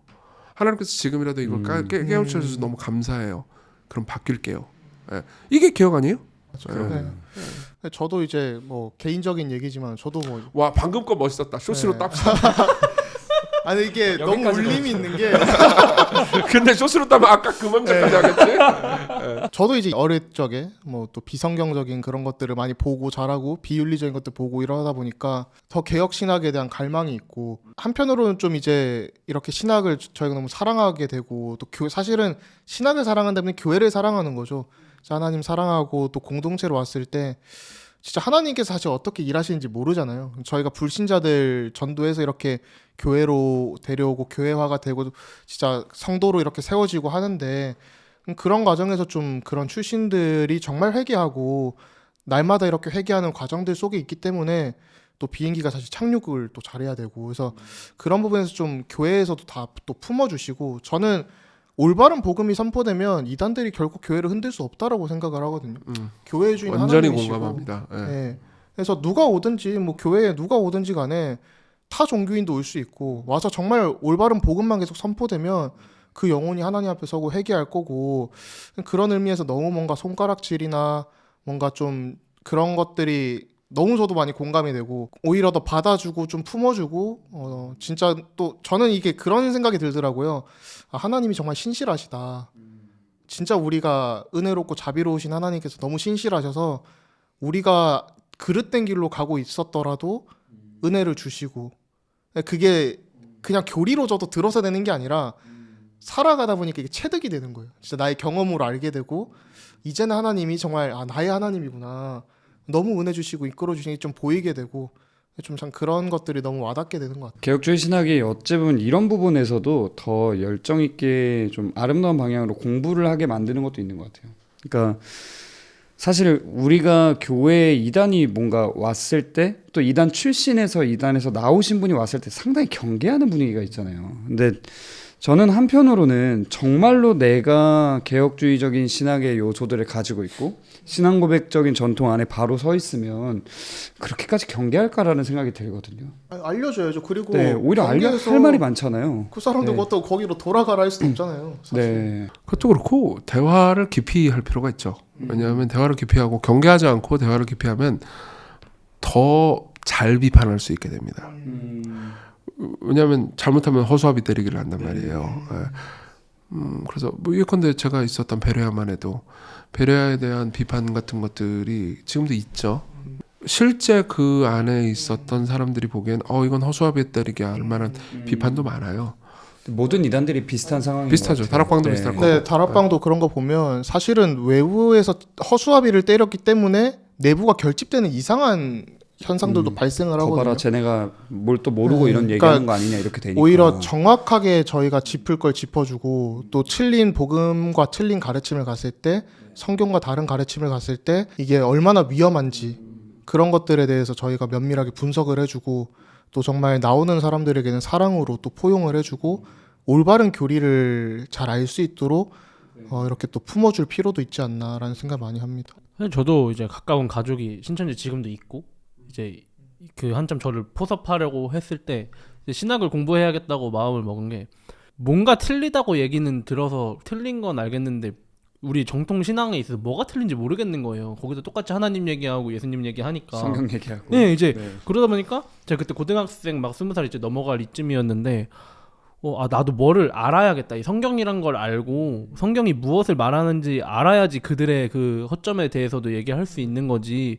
내가 모르고 하나님 앞에서 그냥 울고불고 기도하고 한다고 내가 여기에 있어서 나를 변호할 수 없겠구나. 그러면서 제가 5살 때부터 이제 교회를 나가서 뭐 한 20살, 21살 이 15년, 16년 동안 내가 뭘 믿었지라는 현타가 어느 순간 확 오더라고요. 약간 인생이 부정되는 그 느낌들이 오죠. 네, 이제 그러면서 지금 제가 아까 주여 삼창 하는 자리들이 되게 부담스럽다고 말씀드렸는데 그 시간대를 엄청 부정하게 됐어요. 개혁신학을 만나고부터 이런 교리들이 있고 이런 신앙 고백서라는 게 있고 우리가 칼빈주의 내에 이런 좋은 것들이 있었는데 왜 나는 그동안 이 좋은 것들을 모르고 그런 감정에 사로잡혀서 감정주의에 빠져서 거기에 되게 사로잡혀 있었을까라는 시간에 있어서 사실 이게 연속선상에 원래는 있는 건데 전식을 다 부정해버린 거예요. 그러면서 주지주의로 빠지고 엄밀한 개혁주의 그런 쪽으로 가면서 개혁주의 밖에는 구원이 없어. 개혁주의 우리 칼빈주의 안에 이 신학체계 안에만 구원이 있을지도 모르겠다라는 생각을 하면서 살았던 기간도 있고 근데 사실 그 5살 때부터 하나님이 저를 인도하시고 그 하나님 앞에 무릎 꿇고 울고불고 한 시간이 있었기 때문에 제가 개혁신학도 만나고 지금 31년 인생 동안 여기까지 온 건데 저는 그걸 연속선상에서 볼 수가 없었던 거예요. 왜냐면 너무 이 칼빈주의 신학이라는 이 단어 하나에 뭐 사로잡혀서 뭔가 오히려 남들을 신학이라는 칼로 정죄하고 비판하고 좀 그런 시간들을 보내다 보니까 아까 목사님께서 말씀하신 것처럼 K-프레이 그런 문화에 혜택을 입은 사람들이잖아요. 그러니까 그걸 인정하고 그 안에서 우리가 이런 것들이 너무 좋지만 이런 걸 바꿔볼까요라는 그런 관점으로 접근했어야 되는데 이거 다 틀렸어. 감정주의적이지 않았고 우리 신앙의 선배들 이렇게 하지 않았으니까 우리 다 갈아 엎어야 돼. 이러다 보니까 엄청 공격적이고 남들이 봤을 때 개혁주의가 저런 거면 하나도 멋없어. 개혁주의가 저런 거라면 나 그냥 하나님 믿는 게 좋은 채로 살래. 약간 이렇게 되다 보니까 그런 실수들 되게 많이 했고 저희가 다 그런 실수들을 거쳐 옴으로써 여기까지 온 거다 보니까 근데 이런 시간들이 필요하긴 했겠지만 조금 더 젠틀하게 사랑을 담아서 다가갔으면 어땠을까 이런 생각도 하게 되는 것 같아요. 개혁주의에 처음에 심취하면 다 그냥 태생적인 변증가가 되는 것 같아요. 근데 싸워서 이기려. 근데 이유가 있어요. 그것도 이유가 있어요. 그래서 그것도 좀 복합적인데 이거는 이제 꼭 개혁주의뿐만 아니라 역사가들이 그냥 일반 역사학자들이 주로 이야기를 특히 이제 역사도 되게 다양하단 말이에요. 특히 사상사 쪽 연구하는 사람들이 해주는 얘기인데 항상 그 이제 역사에 남는 문헌들을 양산한 사람들 있잖아요. 그 사람들의 실제 그 당시의 삶을 보면은 아주 이성적이고 살짝 차갑고 대인관계 잘 못하는 그런 사람들이 많다는 거죠. 예. 왜냐하면 그런 사람들이 우리는 그 사람들을 얼굴로 보는 게 아니잖아요. 그 사람들 글로 보는데 글로만 보면 너무 매력적이죠. 칼뱅과 함께 목회했다고 생각하면 그렇게 만만치 않았을걸요. 네. 존 오웬을 그렇게 좋아하지만 존 오웬이랑 같이 존 오웬의 부교역자들이라고 생각한다. 자 봐봐요. 골라. 자 봐봐요. 자 토마스 굿인, 존 오웬 누구 부교역자 할래요? 구딘이 좀 더. 굿인이지 당연히. 전 더 벗어나서 백스터에게 가겠습니다. 백스터 아니야. 백스터는 가끔 막 화내고 그랬어요. 굿인이지. 그러니까 무슨 말이냐면 지금 이 시청자분 중에서 쟤다 나 모르는데 그런 분들을 위해서 말씀드리자면 굿인은 조엘 비키 목사님도 그런 얘기 한번 하신 적 있죠.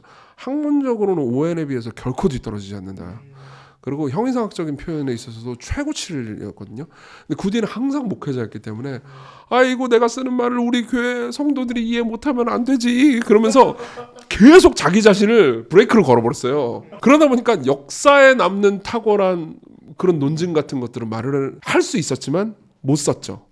근데 이제 오웬 같은 경우 Death of Death in the Death of Christ 같은 거 한번 생각해 봅시다. 이게 제한 속죄에 대해서 굿인이랑 오웬이 비슷한 수준의 이해 혹은 비슷한 수준의 표현을 해낼 수 있었을 거예요. 분명히. 그러나 오웬이 더 화가 났죠. 진짜 정확한 표현이네. 네. 그러니까 이게 이렇게 개혁주의 신학이 얼마나 또 아름다운 거냐면 개혁주의 신학은 이 프레임마저도 설명을 할 수 있어요. 하나님께서는 인간의 각자의 고유한 좀 안 좋은 성품까지도 다 사용하셔서 후대에 좋은 걸 남기시는구나. 그래서 제가 Death of Death of Christ Death of Death 왜 길어? The Death of Death in the Death of Christ. 예. 그 책 보면서 거의 울었거든요. 너무 감동적이어서. 근데 정작 쓸 때는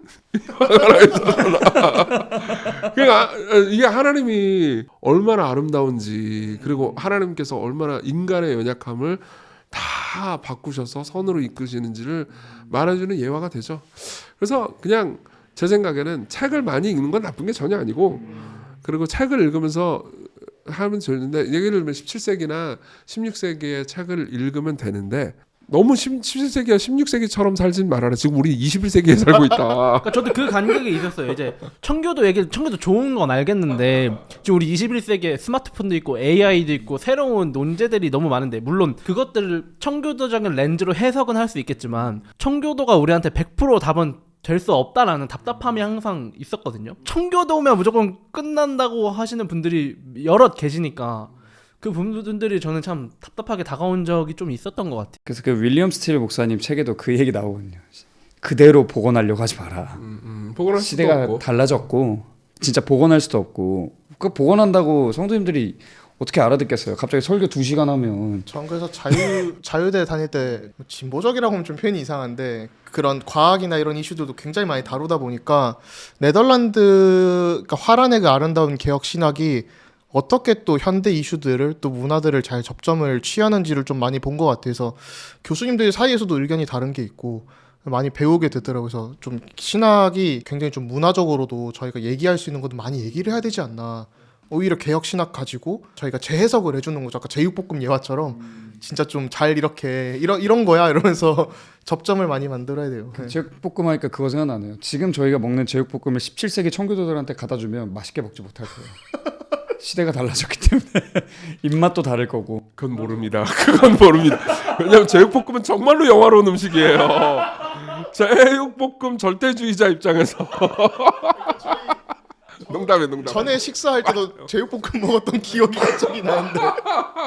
그럼 지금 저희 목사님께서 책을 많이 읽는 게 나쁜 게 아니다라고 하셨는데 그럼 좀 그럼 목회자 그룹 말고 진짜 목회를 하시는 그런 청년 그룹이나 저 같은 성도들한테 추천해 주실 만한 책들이 있을까요? 그러니까 이제 아까 했던 얘기에 좀 이해했다면 책을 열심히 읽는 건 좋은데 책만 읽진 좀 마라. 사람 좀 보고. 사람 만나는 게 진짜 중요한 것 같아요. 네, 사람 보고 그리고 또 책도 좀 신학책만 보지 말고 진격의 거인도 좀 보고. 아니 그렇잖아요. 아니 저 그때 서재 갔을 때 기생수였나요? 기생수도 보고 네. 네. 실존주의 문학도 좀 보고 연애도 좀 하고 청소년 사역자들은 좀 청소년 쫓아다니면서 좀 얘기도 좀 하고 롤도 좀 같이 해보고 박살도 좀 나보고. 그러니까 이게 많은 경험이 되게 필요한 것 같아요. 그러니까 저 같은 경우는 바로 신학을 한 게 아니고 예술계에 쭉 있었고 이제 공연하는 일을 해오면서 이제 제가 나이가 어린데도 사회생활한 지 21년이 됐거든요. 나이가 몇 살이에요? 그러니까 35인데 그러니까 제가 15살에 원래 그 잘생기고 예쁜 애들은 사회생활을 일찍 해. 아니, 만으로 34이죠. 네, 만으로는 34인데 34 아직 안 33이지. 됐어요. 33이죠. 생일이 안 지나서.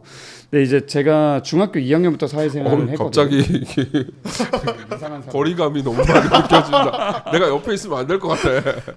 근데 저는 이제 그러면서 사실 20대 때는 배우 생활을 해서 그때 고전을 강제로 많이 읽었거든요.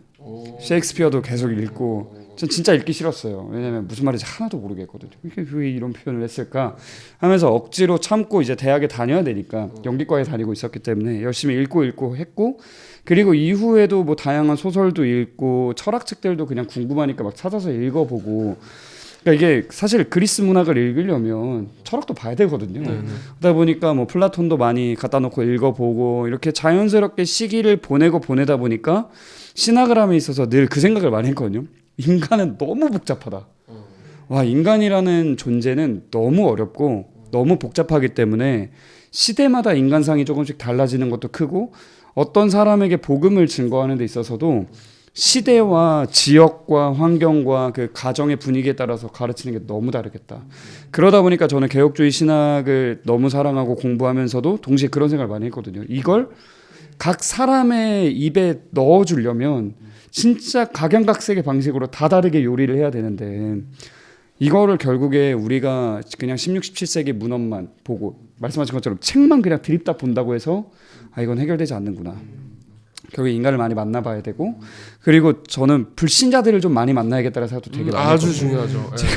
제가 사역자가 된 이후로는 사실 불신자를 만나는 게 너무 어려운 거예요. 그러니까 기회가 없는 거죠. 비슷한 어떤 네. 신학도 그렇고 맞아요. 꿀타리에서만 계속 생활하면 그렇게 모이니까 그래서 저는 이제 얘기하신 게 너무 공감이 돼서 좀 사람을 이해하기 위해서 많은 과정이 필요하지 않을까. 근데 이것도 좀 저는 주의스러운 것 같아요. 한편으로는 이제 뭐 연애 얘기 이런 것도 하셨지만 많은 사람들이 이런 부분에 있어서 어찌 됐건 여기서 지혜롭게 어떤 일을 하든 지혜롭게 하려면 성경적인 렌즈로 바라보면서 그 안에서 인문학적인 도움을 받더라도 받아야 되는데 많은 경우에 이제 책도 좀 읽고 하면 자꾸 외부에서 어떤 인문학적인 견해를 가지고 와서 그런 특히 연애나 이런 부분도 상당 부분 세속 인문학에서 말하는 건 진화론적 베이스를 가지고 있기 때문에 우리가 납득할 수 없는 이런 부분들이 굉장히 많은데 그걸 읽고 와서 그거를 제1원칙처럼 세워놓고 그 이후에 성경이 뭔가 말을 하면 그런 게 있었어?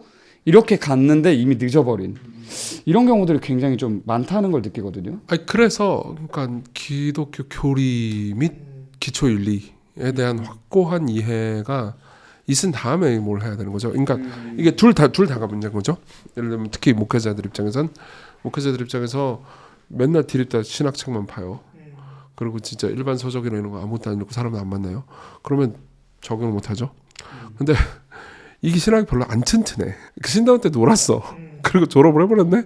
그리고 다시는 신학책을 쳐다보지 않았어요. 그런 상황에서 설교는 해야 되고 인사이트 하나 딱 던져주고 싶잖아. 멋있으니까. 근데 그 인사이트를 던져주다 보니까 유튜브에 재밌는 강의라든가 아니면 막 진격의 거인 보다가 막 거의 명대사. 근데 그 명대사의 본질은 사실 실존주의야. 그런 걸 왁 해가지고 우와 이럴 수 있단 말이에요. 그러니까 사실 그럼 되게 위험하죠. 예. 그래서 이게 튼튼하고 이걸 읽어내야죠. 저는 실존주의 문학을 진짜 좋아하거든요. 왜냐하면 실존주의 문학은 당연히 반기독교적이죠. 근본적으로는. 근데 실존주의 문학은 아주 강렬하게 천국을 사모해요. 근데 절대로 천국은 존재하지 않고. 서재에 쇼펜하우어가 많이 꽂혀 있던데. 아니, 쇼펜하우어뿐만이 아니에요. 네. 저는 사르트르도 다 읽었고 카프카 다 읽었죠. 예. 강렬하게 원해요. 천국을. 그렇지만 그건 불가능하다고 해요. 그리고 세상은 부조리하고 의미는 없으니까 네가 알아서 의미를 결정해라. 그러면 그게 언뜻 되게 자유로워 보이지만 사실상 속박이 되는 거고. 애써 외면하면서 오히려 속박되는. 그러니까 예를 들면 진격의 거인, 자꾸 제가 진격의 거인 얘기해서 그렇긴 한데 진격의 거인이 그 과정을 되게 잘 보여줘요. 제가 스포일러가 될까봐 얘기는 안 할게요. 거기에 보면 아주 강렬하게 실존주의적인 주장이 강력하게 있는 동시에 그 실존주의가 궁극적으로 자유를 지향하지만 왜 그 지향된 자유가 결국은 속박이 될 수밖에 없는지를 스토리로 풀어내죠. 그럼 기독교인은 이렇게 얘기할 수 있어요. 자, 기독교인은 두 가지 선택을 할 수 있습니다. 첫째, 진격의 거인은 실존주의 작품이니까 읽지 마세요. 야, 이 사탄의 문화가 이렇게 할 수도 있어요. 저는 목회적으로 그것도 지혜로운 방법이라고 생각해요. 예, 성경을 잘 모르는 사람이 여기에 너무 은혜를 받는 게 위험할 수 있잖아요. 예. 근데 이제 궁극적으로는 여러분들이 만약 진격의 거인을 봤다면 이런 부분에 마음이 와닿았을 수 있습니다. 맞습니다. 이 부분은 이런 내용을 여러분들이 생각하고 실제로 이 세상은 이렇게 부조리합니다.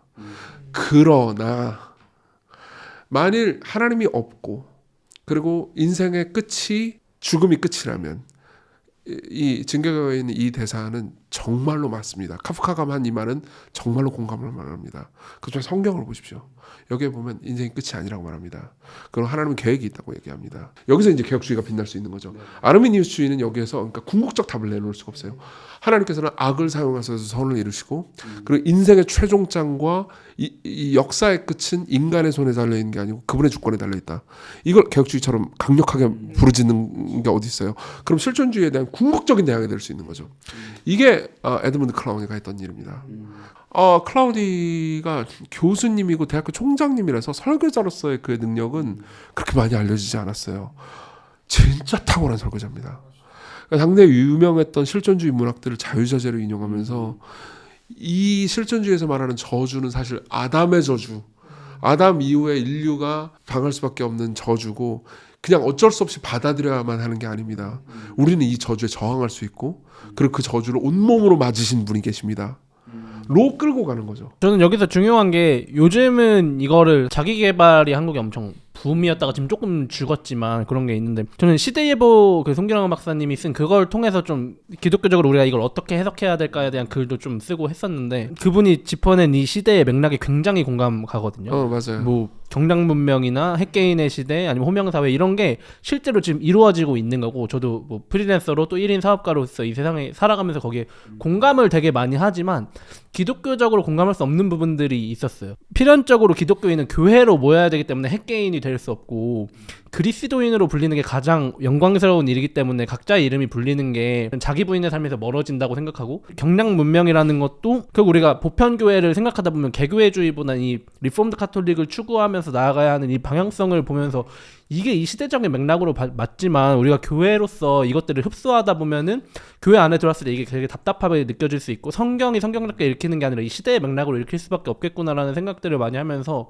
우리가 이 시대의 청년들에게 메시지를 줘야 할 것들은 맞는 말인 것처럼 보이는 뭐 과거로 돌아가면 그런 실존주의 철학일 수도 있겠지만 지금은 이 시대 한국에서 그럼 되게 핫한 분들 있잖아요. 자기개발 씬에서 핫한 분들이 다 크리스천 아니기 때문에 그런 비성경적인 얘기들이 포함되어 있을 때 이거를 왜 받아들이면 안 되는지 그리고 성경은 왜 이거에 대해서 반대하고 있고 성경이 왜 진리인지 짚어내는 이 맥락이 되게 필요하다고 생각하는데 인스타나 스레드에 보면은 목회자분들마저도 그런 것들을 인용하면서 이게 되게 우리한테 적용할 만하다 그런 걸 보면 좀 되게 어떤 부분에서 저걸 우리가 그러니까 그거를 취해서 이 세상을 살아가는 방법론적인 방법에서 취할 수는 있겠지만 교회로 절대 들어오면 안 되는 것들이 있다고 생각하는데 그 가치들이 되게 무너지다 보니까 근데 그런 관점에서 봤을 때 아까 목사님이 말씀하신 그 기독교 교리나 우리가 성경을 어떻게 해석하고 있는지 이게 흔들리다 보니까 그런 일들이 많이 일어나는 것 같거든요. 지금 이 시대 21세기 한국에서 내가 성장해야 하고 핵개인으로 살아가면서 나의 번영만을 바라보고 나로서 이 세상에 서는 거. 근데 그리스도인들은 나로서 세상을 살아가는 게 아니라 나는 죽고 나를 위해 죽으신 그리스도를 향해서 그리스도로 살아가는 게 정말 중요한데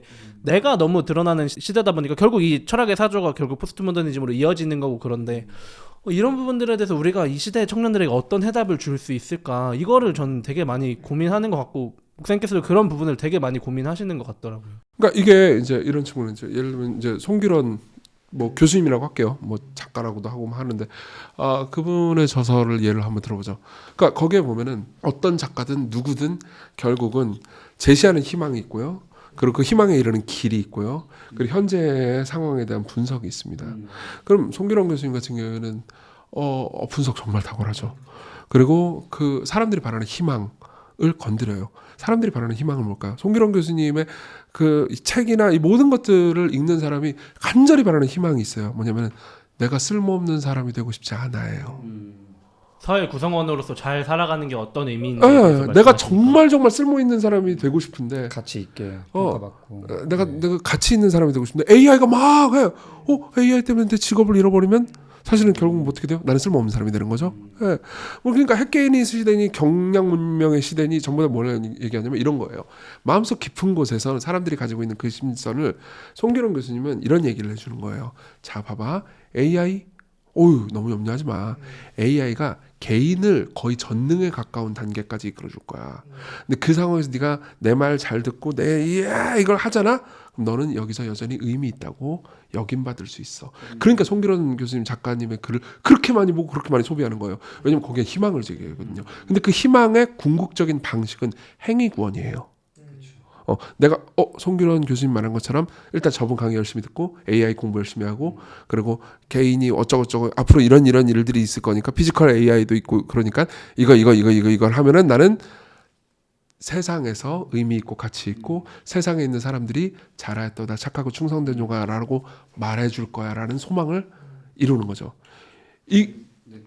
그러니까 달리 말하면 의롭다 칭함을 정확하죠. 사람으로부터 받고 싶은 거죠. 정확하죠. 근데 내가 아니. 자기 효능감을 거기서 가지고 싶은 거예요. 근데 기독교는 여기서 첫 번째 긍정해 주는 거예요. 송기론 교수님이 얘기하는 이 희망 여러분들 모두가 이해하고 그리고 여기서 말하는 이 모든 것들이 우리가 바라는 것입니다. 하지만 여러분들이 정말 그럴 수 있을까요? 솔직히 한번 얘기해 봅시다. 여러분들은 그렇게 똑똑하지 않습니다. 그리고 AI 못합니다. 니들은. 저 보세요. 절반은 공감할걸요. 최소한. 예. 그리고 AI 잘하시는 분들 니들도 늙을 거야. 그렇잖아요. 예. 그러면 그 모든 과정 중에서 그러니까 우리는 결국 사실은 이 모든 이야기를 들으면서 내가 쓸모없지 않다라는 걸 스스로에게 확인받고 싶은 겁니다. 그리고 내가 의미 있고 가치 있는 존재라는 것을 그러니까 단순히 굶어 죽을까 봐 염려하는 게 아니고 일자리를 못 가지고 일자리를 가지다가 잘릴까 봐 염려하는 거잖아요. 예. 그러니까 그 과정 중에서 넌 의미 있는 존재야라는 것을 확인하고 싶어 합니다. 그러면 여러분 인간에게 의지할 수는 없습니다. 예. 모든 인간이 그 경쟁을 하고 있고 그리고 궁극적인 인간에게 인정을 받아도 여러분들은 또 다른 인간에게 또 인정받고 싶기를 원하기 거기 때문입니다. 그러면서 이제 결국은 궁극으로 사람들을 데리고 가야죠. 거기에는 우리를 송기론과 달리 우리가 더 나아지지 않아도 우리를 그분의 행위로 의롭다 하시는 분이 계시죠. 예. 그러면서 복음을 초청하는 거예요. 그러니까 세속 지식이나 세속 강연 이런 것들을 그러니까 이제 아까 말씀하신 것처럼 너무 송기론이 이런 좋은 통찰을 보여줬어요. 우리 기독교인들도 이렇게 삽시다. 이건 너무 얕죠. 예. 공감하는 동시에 맞서기 전략이 필요한 거죠. 이게 근데 공감하는 동시에 맞서기 전략은 필연적으로 구속사적 이해가 있는 사람 혹은 궁극적 그리스도에 대한 가장 깊은 확신이 있는 사람만 잘할 수 있어요. 근데 이게 좀 그 세상의 것들을 사용해서 구속적인 이해로 하나님께 초청하는 이걸 개념으로만 듣는 거랑 지금 목사님이 예화를 들어서 이렇게 설명해 주시는 거랑 제가 좀 이걸 들으면서 생각이 많이 바뀌었어요. 그게 과연 가능할까? 이 세상의 사조를 과연 사람들이 맞서기 전략을 했을 때 더 성경에게 뛰어나다고 이게 더 아름답다고 여길까라는 의문이 있었는데 뭐 목사님 설교를 많이 듣고 강의도 유튜브를 통해서 많이 들었지만 이렇게 앞에서 대면함으로써 저의 얘기를 통해서 그렇게 설명해 주시니까 와닿는 부분이 그냥 미디어를 통해서 봤을 때랑 실제 대담을 통해서 봤을 때는 너무 다른 것 같아서 되게 신기하고 이 시간을 통해서도 되게 감격하는 그런 게 있는 것 같아서 너무 놀라워요. 실제로 뭐 저도 학자니까 뭐 이건 저희는 뭐 별 신경 안 쓰는 이슈들인데 요즘 많은 사람들이 뭐 성경을 읽으려면 무조건 고대근동을 알아야 된다. 아니면 인문학 그런 것들이나 심지어 학문성에 있어서도 사실 하버드 이런 데는 신학교가 유니테리언이잖아요. 그러니까 신학 사조에 대해서는 틀린 것들이 있는데 그걸 그냥 뭐 더 이름 있는 명성 있는 학교 출신이다 이렇게 해가지고 그냥 어떤 그게 더 우월해, 탁월해, 세상의 것이 더 위대해 이런 식으로 뭔가 저희가 줄 세우기를 해서 성경을 이해하려고 하고 신학을 이해하려고 하고 특정 견해를 너무 또 폄하하고 이런 것들이 사실 이제 좀 좋지는 않은 방향이다라는 생각이 들었거든요. 심지어 고대 운동은 이게 고프린스턴 전통으로 올라가면 이미 찰스 하치부터도 시작을 했고 메레디스 클라인이나 뭐 클라운이나 다 이미 개혁주의 신에서도 얘기를 하던 건데 개혁주의권에서도. 근데 이런 것들을 목사님 설명을 딱 들으면서 저희가 그냥 이런 거 우리도 얘기해 이런 게 아니라 좀 어떤 정말 대면을 하면서 구속사적으로도 이끌어주는 일들이 현대에 너무 필요하겠다. 사실 고대 운동 그렇게 열심히 파봤자 별거 없거든요. 뭐 개인적으로 생각을 하지만 악플 자 이제 좀 악플 나옵니다. 저는 또 이제 목사님께 궁금한 게 이게 이동열 교수님한테도 제가 학교에서 좀 여쭤봤던 건데, 그러니까 이런 문화나 이런 대중 문화나 예술이나 현대 이런 흐름들에 대해서 가정에서는 어떻게 교육을 하시냐 여쭤봤었어요. 왜냐하면 이렇게 너무 저도 이제 자녀를 준비해야 가정의 달 되고, 특집. 네, 가정 이제 자녀를 준비하고 있고 이런 입장에서 늘 그 부분이 되게 우려스럽거든요. 이런 교육을 아이들을 어떻게 할 것인가. 특히 저는 제가 예술계에 오래 있었기 때문에 더 무서운 게 있어요. 근데 이제 이동열 교수님께 여쭤봤더니 그래서 딸들과 함께 그 영화 같은 거를 보시고 거기에 대해서 대화를 나누신다고 하더라고요. 뭘 느꼈니? 어떤 게 어느 부분이 좋았니? 또 어느 부분이 비성경적이라고 생각하니? 그리고 그 부분에 대해서 성경적으로 이렇게 다시 감싸고 신학적으로 감싸고, 근데 그런 작업을 하신다고 했는데, 근데 이게 제가 그래서 그때도 질문을 드리면서 그럼 어떤 책들을 일반 성도님들에게 가정에 선물을 해주면 좀 도움을 얻을 수 있을 것 같냐 이런 질문을 드리면서 이제 추천도 해주시고 했는데 제목이 기억나진 않아요. 제가 이제 장바구니에만 넣어놓고. 근데 이제 목사님은 그런 부분에서 이제 성도님들이 가정에서 사실 이 작업을 해야 되잖아요. 그냥 교회에 온다고 교회에서 주일에 딱 목사님 설교 듣고 맞아 하고 나서 일주일을 우리가 6일의 삶을 살아낸다는 게 저는 그것만으로 너무 한계가 있다고 늘 생각을 해서 가정에서도 이런 작업이 필요하다고 생각하는데 좀 어떻게 도와줄 수 있을까라는 고민이 되거든요. 뭐 예를 들면 뭐 책이라던가 그런 부분들에 대해서 그냥 1차원적으로 받아들이고 1차원적으로 나오는 게 아니라 이게 신학적으로 생각했을 때 하나님은 이런 분이시고 복음의 관점에서 생각했을 때 예수님이 우리를 어떻게 바라보고 계시고 그렇다면 우리가 이 부분에 대해서는 긍정해 줄 수 있지만 이 부분에서는 궁극적인 한계가 있고 우리가 궁극적으로 예수님을 바라봐야만 해. 이 과정을 좀 만들어 줄 수 있게 도와주는 뭐 책이라던가 좀 그런 방안들이 뭐가 있을까요? 그러니까 이제 가정 얘기하면 제가 전 죄인이죠. 모든 목회자가 다 똑같이 느끼는 지점인가요? 그러니까 이제 저는 딸 둘이 있고 청소년 딸 둘이 있고 그리고 제 아내가 있는데 가족 관계는 좀 화목합니다. 화목하고 제 딸들도 교회를 좋아하는 것 같고요. 그 갓고요가 붙죠. 좋아하는 것 같고 제 아내도 교회를 사랑하고 그리고 뭐 좋은데 솔직히 저는 가족에 한계 거의 없어요. 네. 전 목회만 했죠. 뭐 제 딸들 참 훌륭한 친구들이에요. 근데 너희들은 어떻게 이렇게 잘 컸니? 라고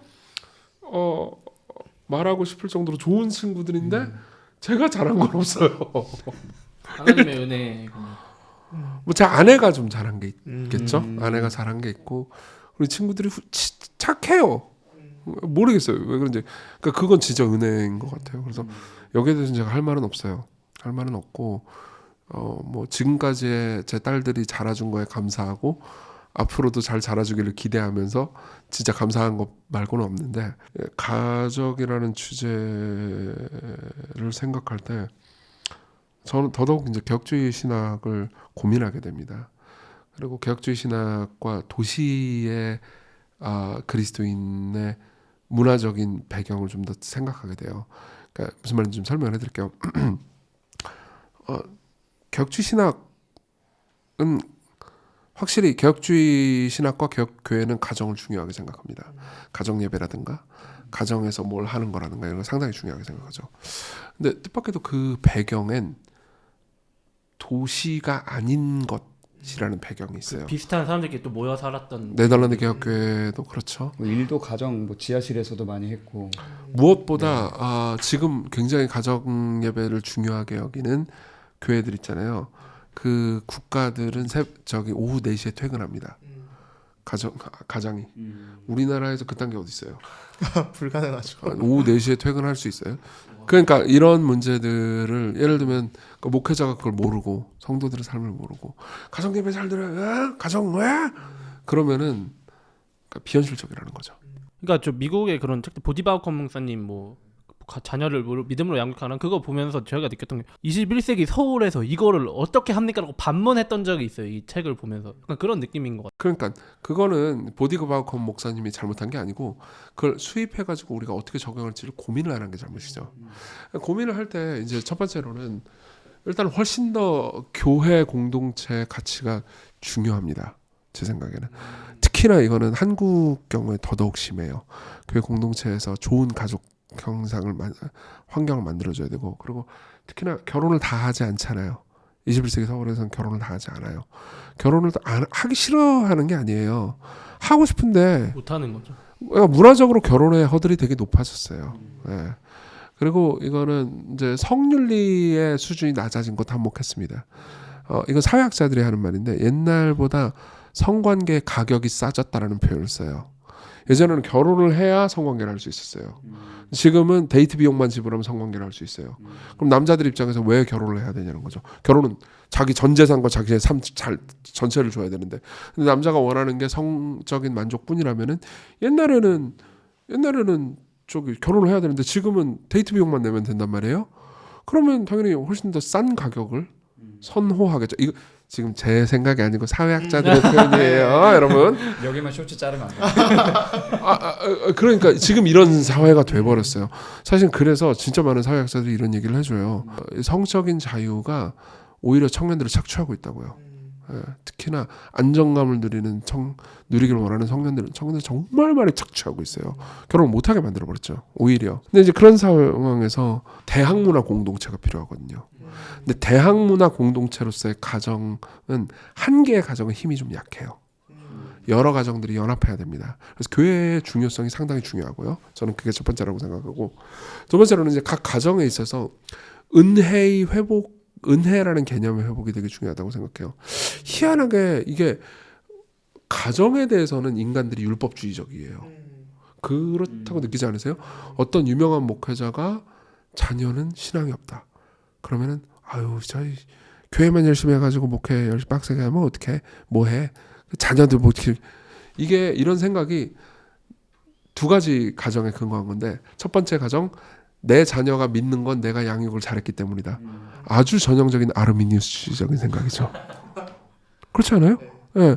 내 자녀가 회심했다면 그건 은혜예요. 네. 내가 회심한 것도 은혜잖아요. 그렇죠? 그리고 우리가 가정 예배와 가정에서 이 모든 걸 잘하면은 우리는 건전하고 좋은 가정으로 자라갈 수 있다. 이건 역시 아르미니우스적인 생각이죠. 그러니까 칼빈주의는 다 필요 없고 그냥 무조건 은혜밖에 없으니까 우리가 할 일이 없느냐? 그렇진 않죠. 지금 처해 있는 환경에서 어떻게 최선을 다할 것인가? 예. 그리고 어떻게 기도할 것인가? 그래서 그런 의미에서 기도의 중요성이 훨씬 더 필요한 것 같아요. 가족을 위한 기도. 예.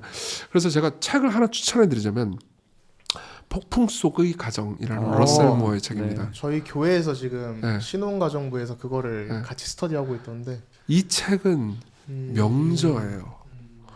예, 제가 이 주제에 대한 역사상 최고의 명저라고 제가 단언할 수 있어요. 왜냐하면 이건 우리 교회에 정말 너무 딱 맞는 말이에요. 우리 교회 가정 그러면 4인 가족을 머릿속으로 떠오른단 말이에요. 이 책은 싱글들에 대한 배려가 풍성합니다. 예, 이혼한 사람들에 대한 배려가 풍성합니다. 이혼하면 안 되죠. 근데 이혼해버렸어. 어쩔 거야? 저희 집은 다 이혼했는데. 예. 그러면 생각해보세요. 그런 사람들을 위해서 네가 이혼했구나. 너는 실패했네. 아르미니우스주의적인 그러니까 생각이에요. 이제 저는 그런 네. 가정에서 자라다 보니까 가정은 언제든 깨질 수 있는 공동체라는 걸 보고 자랐으니까 저한테도 그게 있어요. 그래서 제가 이제 결혼을 준비하고 하려고 하고 있지만 두려움이 있는 거예요. 당연히 그리스도인으로서 그런 계명들이나 그런 걸 따랐을 때 이혼하면 안 되지만 내가 본 가정은 항상 깨지고 슬프고 처절하게 무너지고 그랬는데 이거에 대해 다뤄주는 목회자도 없고 그런 책들이 없으니까 항상 그 지점에서 좌절을 하게 되더라고요. 우리 가정은 이랬는데 그럼 이미 끝난 건가? 우리 가정은 이렇게 이미 해서 난 거기서 자랐는데 내 세계관은 그 안에 있는데 그러면 나는 좋은 아버지가 될 수 없고 좋은 가정을 이룰 수 없는 건가? 이런 좌절감이 항상 부딪히더라고요.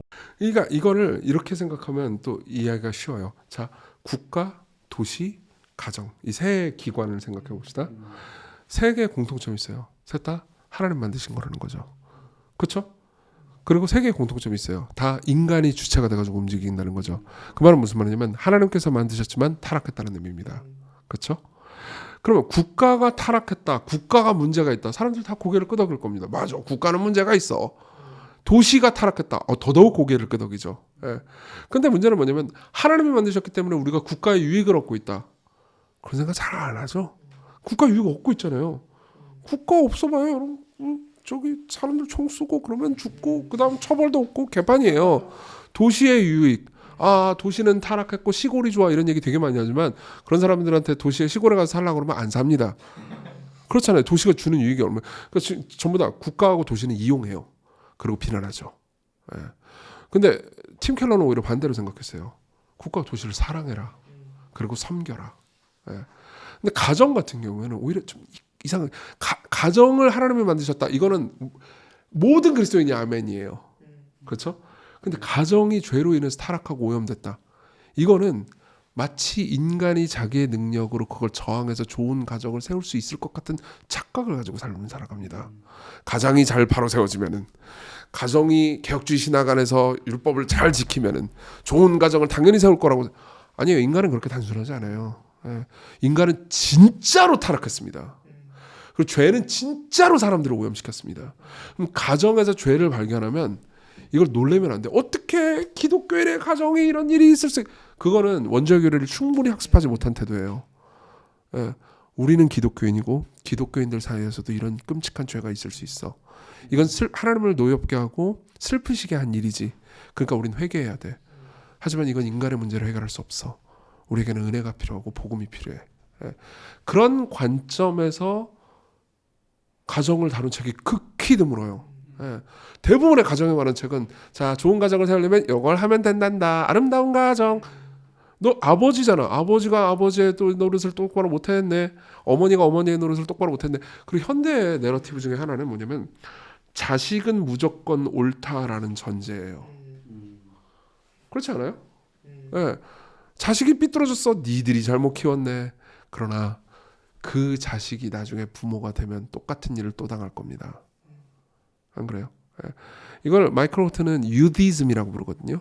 유디즘. 그러니까 젊은이 지상주의라고 번역할 수 있죠. 예. 보통 젊은 사람들이 그 윗세대를 비판하는 거 되게 당연한 권리처럼 여기잖아요. 뭐 저는 권리라고도 생각해요. 그러나 생각해야 됩니다. 90년대생들이시죠? 네. 92세, 96, 93, 92, 96, 93. 예. 그러니까 90년대생들이 저 같은 70년대생들을 비판할 자유가 있다고 생각해요. 정말로. 예. 그러나 기억하십시오. 90년대생들을 꼰대라고 부를 2026년생이 오늘도 태어나고 있다는 걸. 제 나이가 2026년생이 될 할렐루야. 이게 되게 그래서 사실 이런 부분에 있어서도 저는 교회가 다양한 세대가 있는 게 진짜 중요하다고 생각하거든요. 왜냐하면 저는 되게 어디 가서 얘기하면 놀라시는데 제가 되게 늦둥이에요.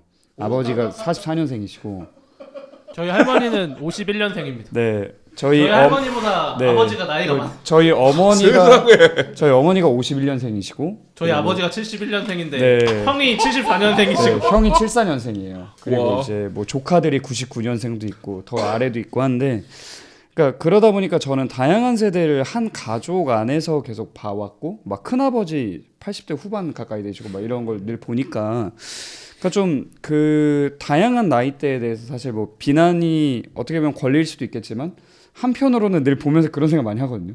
내가 저 나이가 되면 그렇지. 너무 무서운 거예요. 이건 자기 객관화라고 하죠. 내가 과연 우리 가족들보다 뭐가 나을 수 있을까?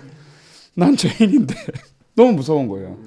근데 한편으로는 얘기하신 걸 듣다 보니까 제가 성경적 상담 운동을 되게 좋아하거든요. 제이 아담스. 네, 너무 제이 좋죠. 아담스의 후예들 중에 저는 특히 CCF보다도 ACBC 계통의 성경 상담을 굉장히 좋아하는데, 그냥 목사님 얘기를 듣다 보니까 내가 왜 거기를 되게 좋아할까라고 생각하다가 그 제가 그 제이 아담스가 세운 기관 중에 Institute for Noucetic Studies라는 그 단체가 있어요. 거기서 성경적 상담 파운데이션 공부를 했는데 거기에서 케이스 스터디를 하면 망가진 가정에 대한 이야기가 어마어마하게 나와요. 그러니까 우리가 실제로 목회 현장에서 만나게 되는 성도님들의 삶은 개판이다.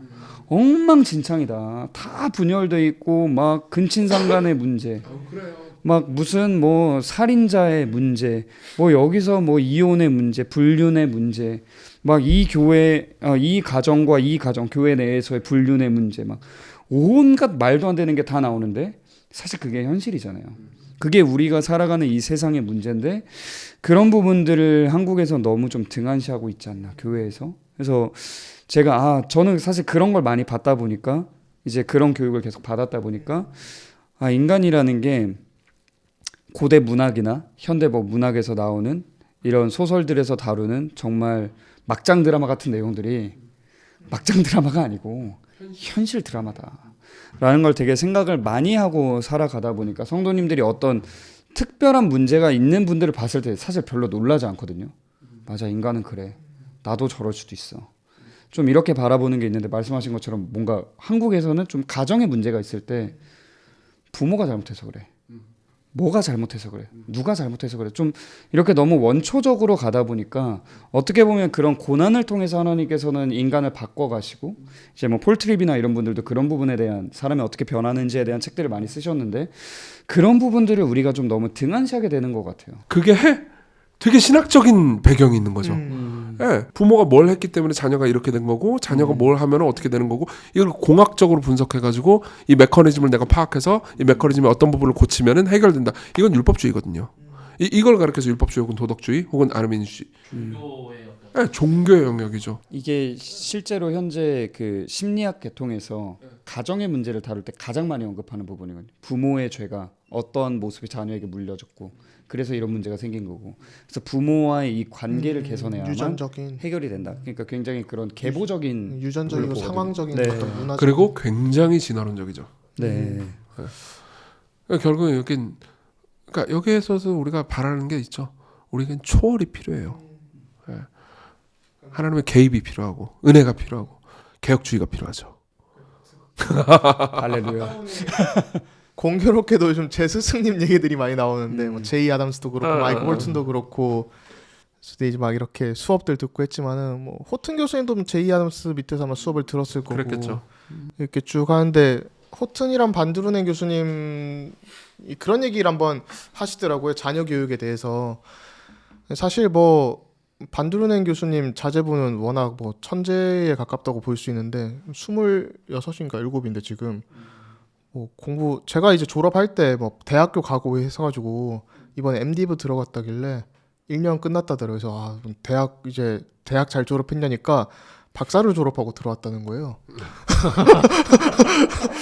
근데 미국은 군대 안 가니까. 그래서 아니 뭐 6년 만에 학사부터 석박을 다 하고 뭐 컴퓨터 공학 이쪽으로 해가지고 하고 이제 MDiv를 하고 있는데, 근데 이제 그런 뭐 천재성은 제쳐두고 본인들의 자녀 양육의 어떤 철학을 한번 들을 수가 있었는데, 사실 내가 해줄 수 있는 건 없는 것 같다. 그냥 예배를 잘 드릴 수 있게 해주고, 하나님께서 만들어 가시는데 그 ordinary means of grace라고 하죠. 진짜 우리가 일반적인 은혜의 방편으로 그냥 말씀, 기도, 성례 이런 것에 꾸준히 우리가 참여시키고 공교회에서 함께 기도하고, 그러면서 이제 우리가 그런 은혜의 분위기 속에 있으면 또 은혜의 자리로 이끌어주는 게 부모의 역할인 것 같다 하시더라고요. 그래서 뭔가 대단한 신학적인 걸 알려주고 이런 것보다 진짜 우리가 자녀를 위해 기도하고 또 교회가 함께 기도하고, 결국 말씀을 들을 때 하나님께서 은혜를 주시니까, 그래서 제가 그런 얘기를 들으면서도 지금 이런 얘기를 종합해 볼 때, 우리가 죄인이고 정말 너무나도 연약한데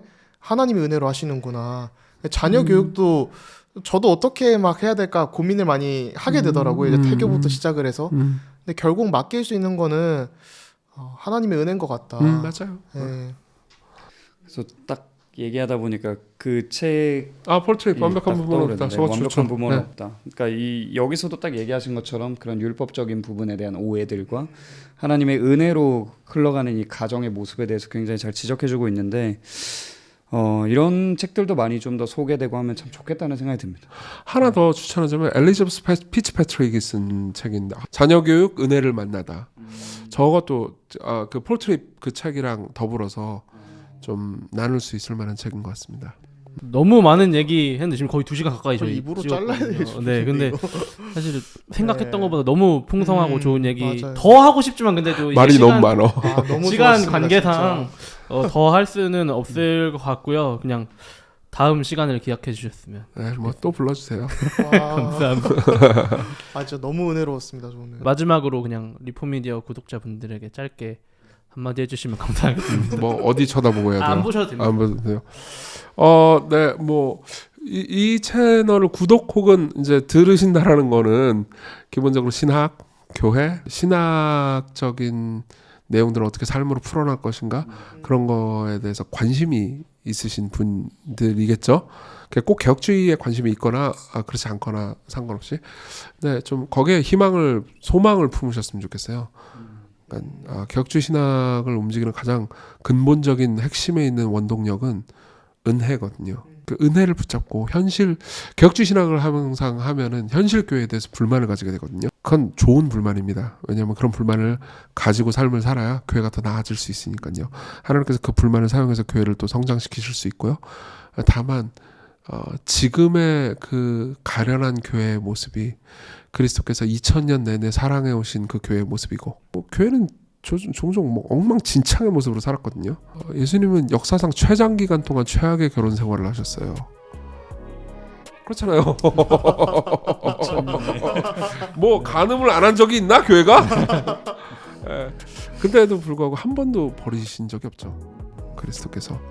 그래서 그런 그분의 사랑, 그분의 교회를 붙잡으시고 사랑하시는 엄청난 열심을 붙들고 있다면, 칼빈주의자로서, 일단 칼빈주의라는 단어를 쓸게요. 그냥 일부러 칼빈주의자로서 가장 겸손하고 아름다운 태도로 신학을 삶에 녹여낼 수 있을 거라고 생각합니다. 감사합니다. 오늘 정말 많은 인사이트와 정말 좋은 내용들 많이 들었고요. 네, 긴 시간 저도 재밌었습니다. 긴 시간 팟캐스트 너무 들어주셔서 감사드립니다. 감사합니다. 그러면 안녕. 또 뵙겠습니다. 감사합니다.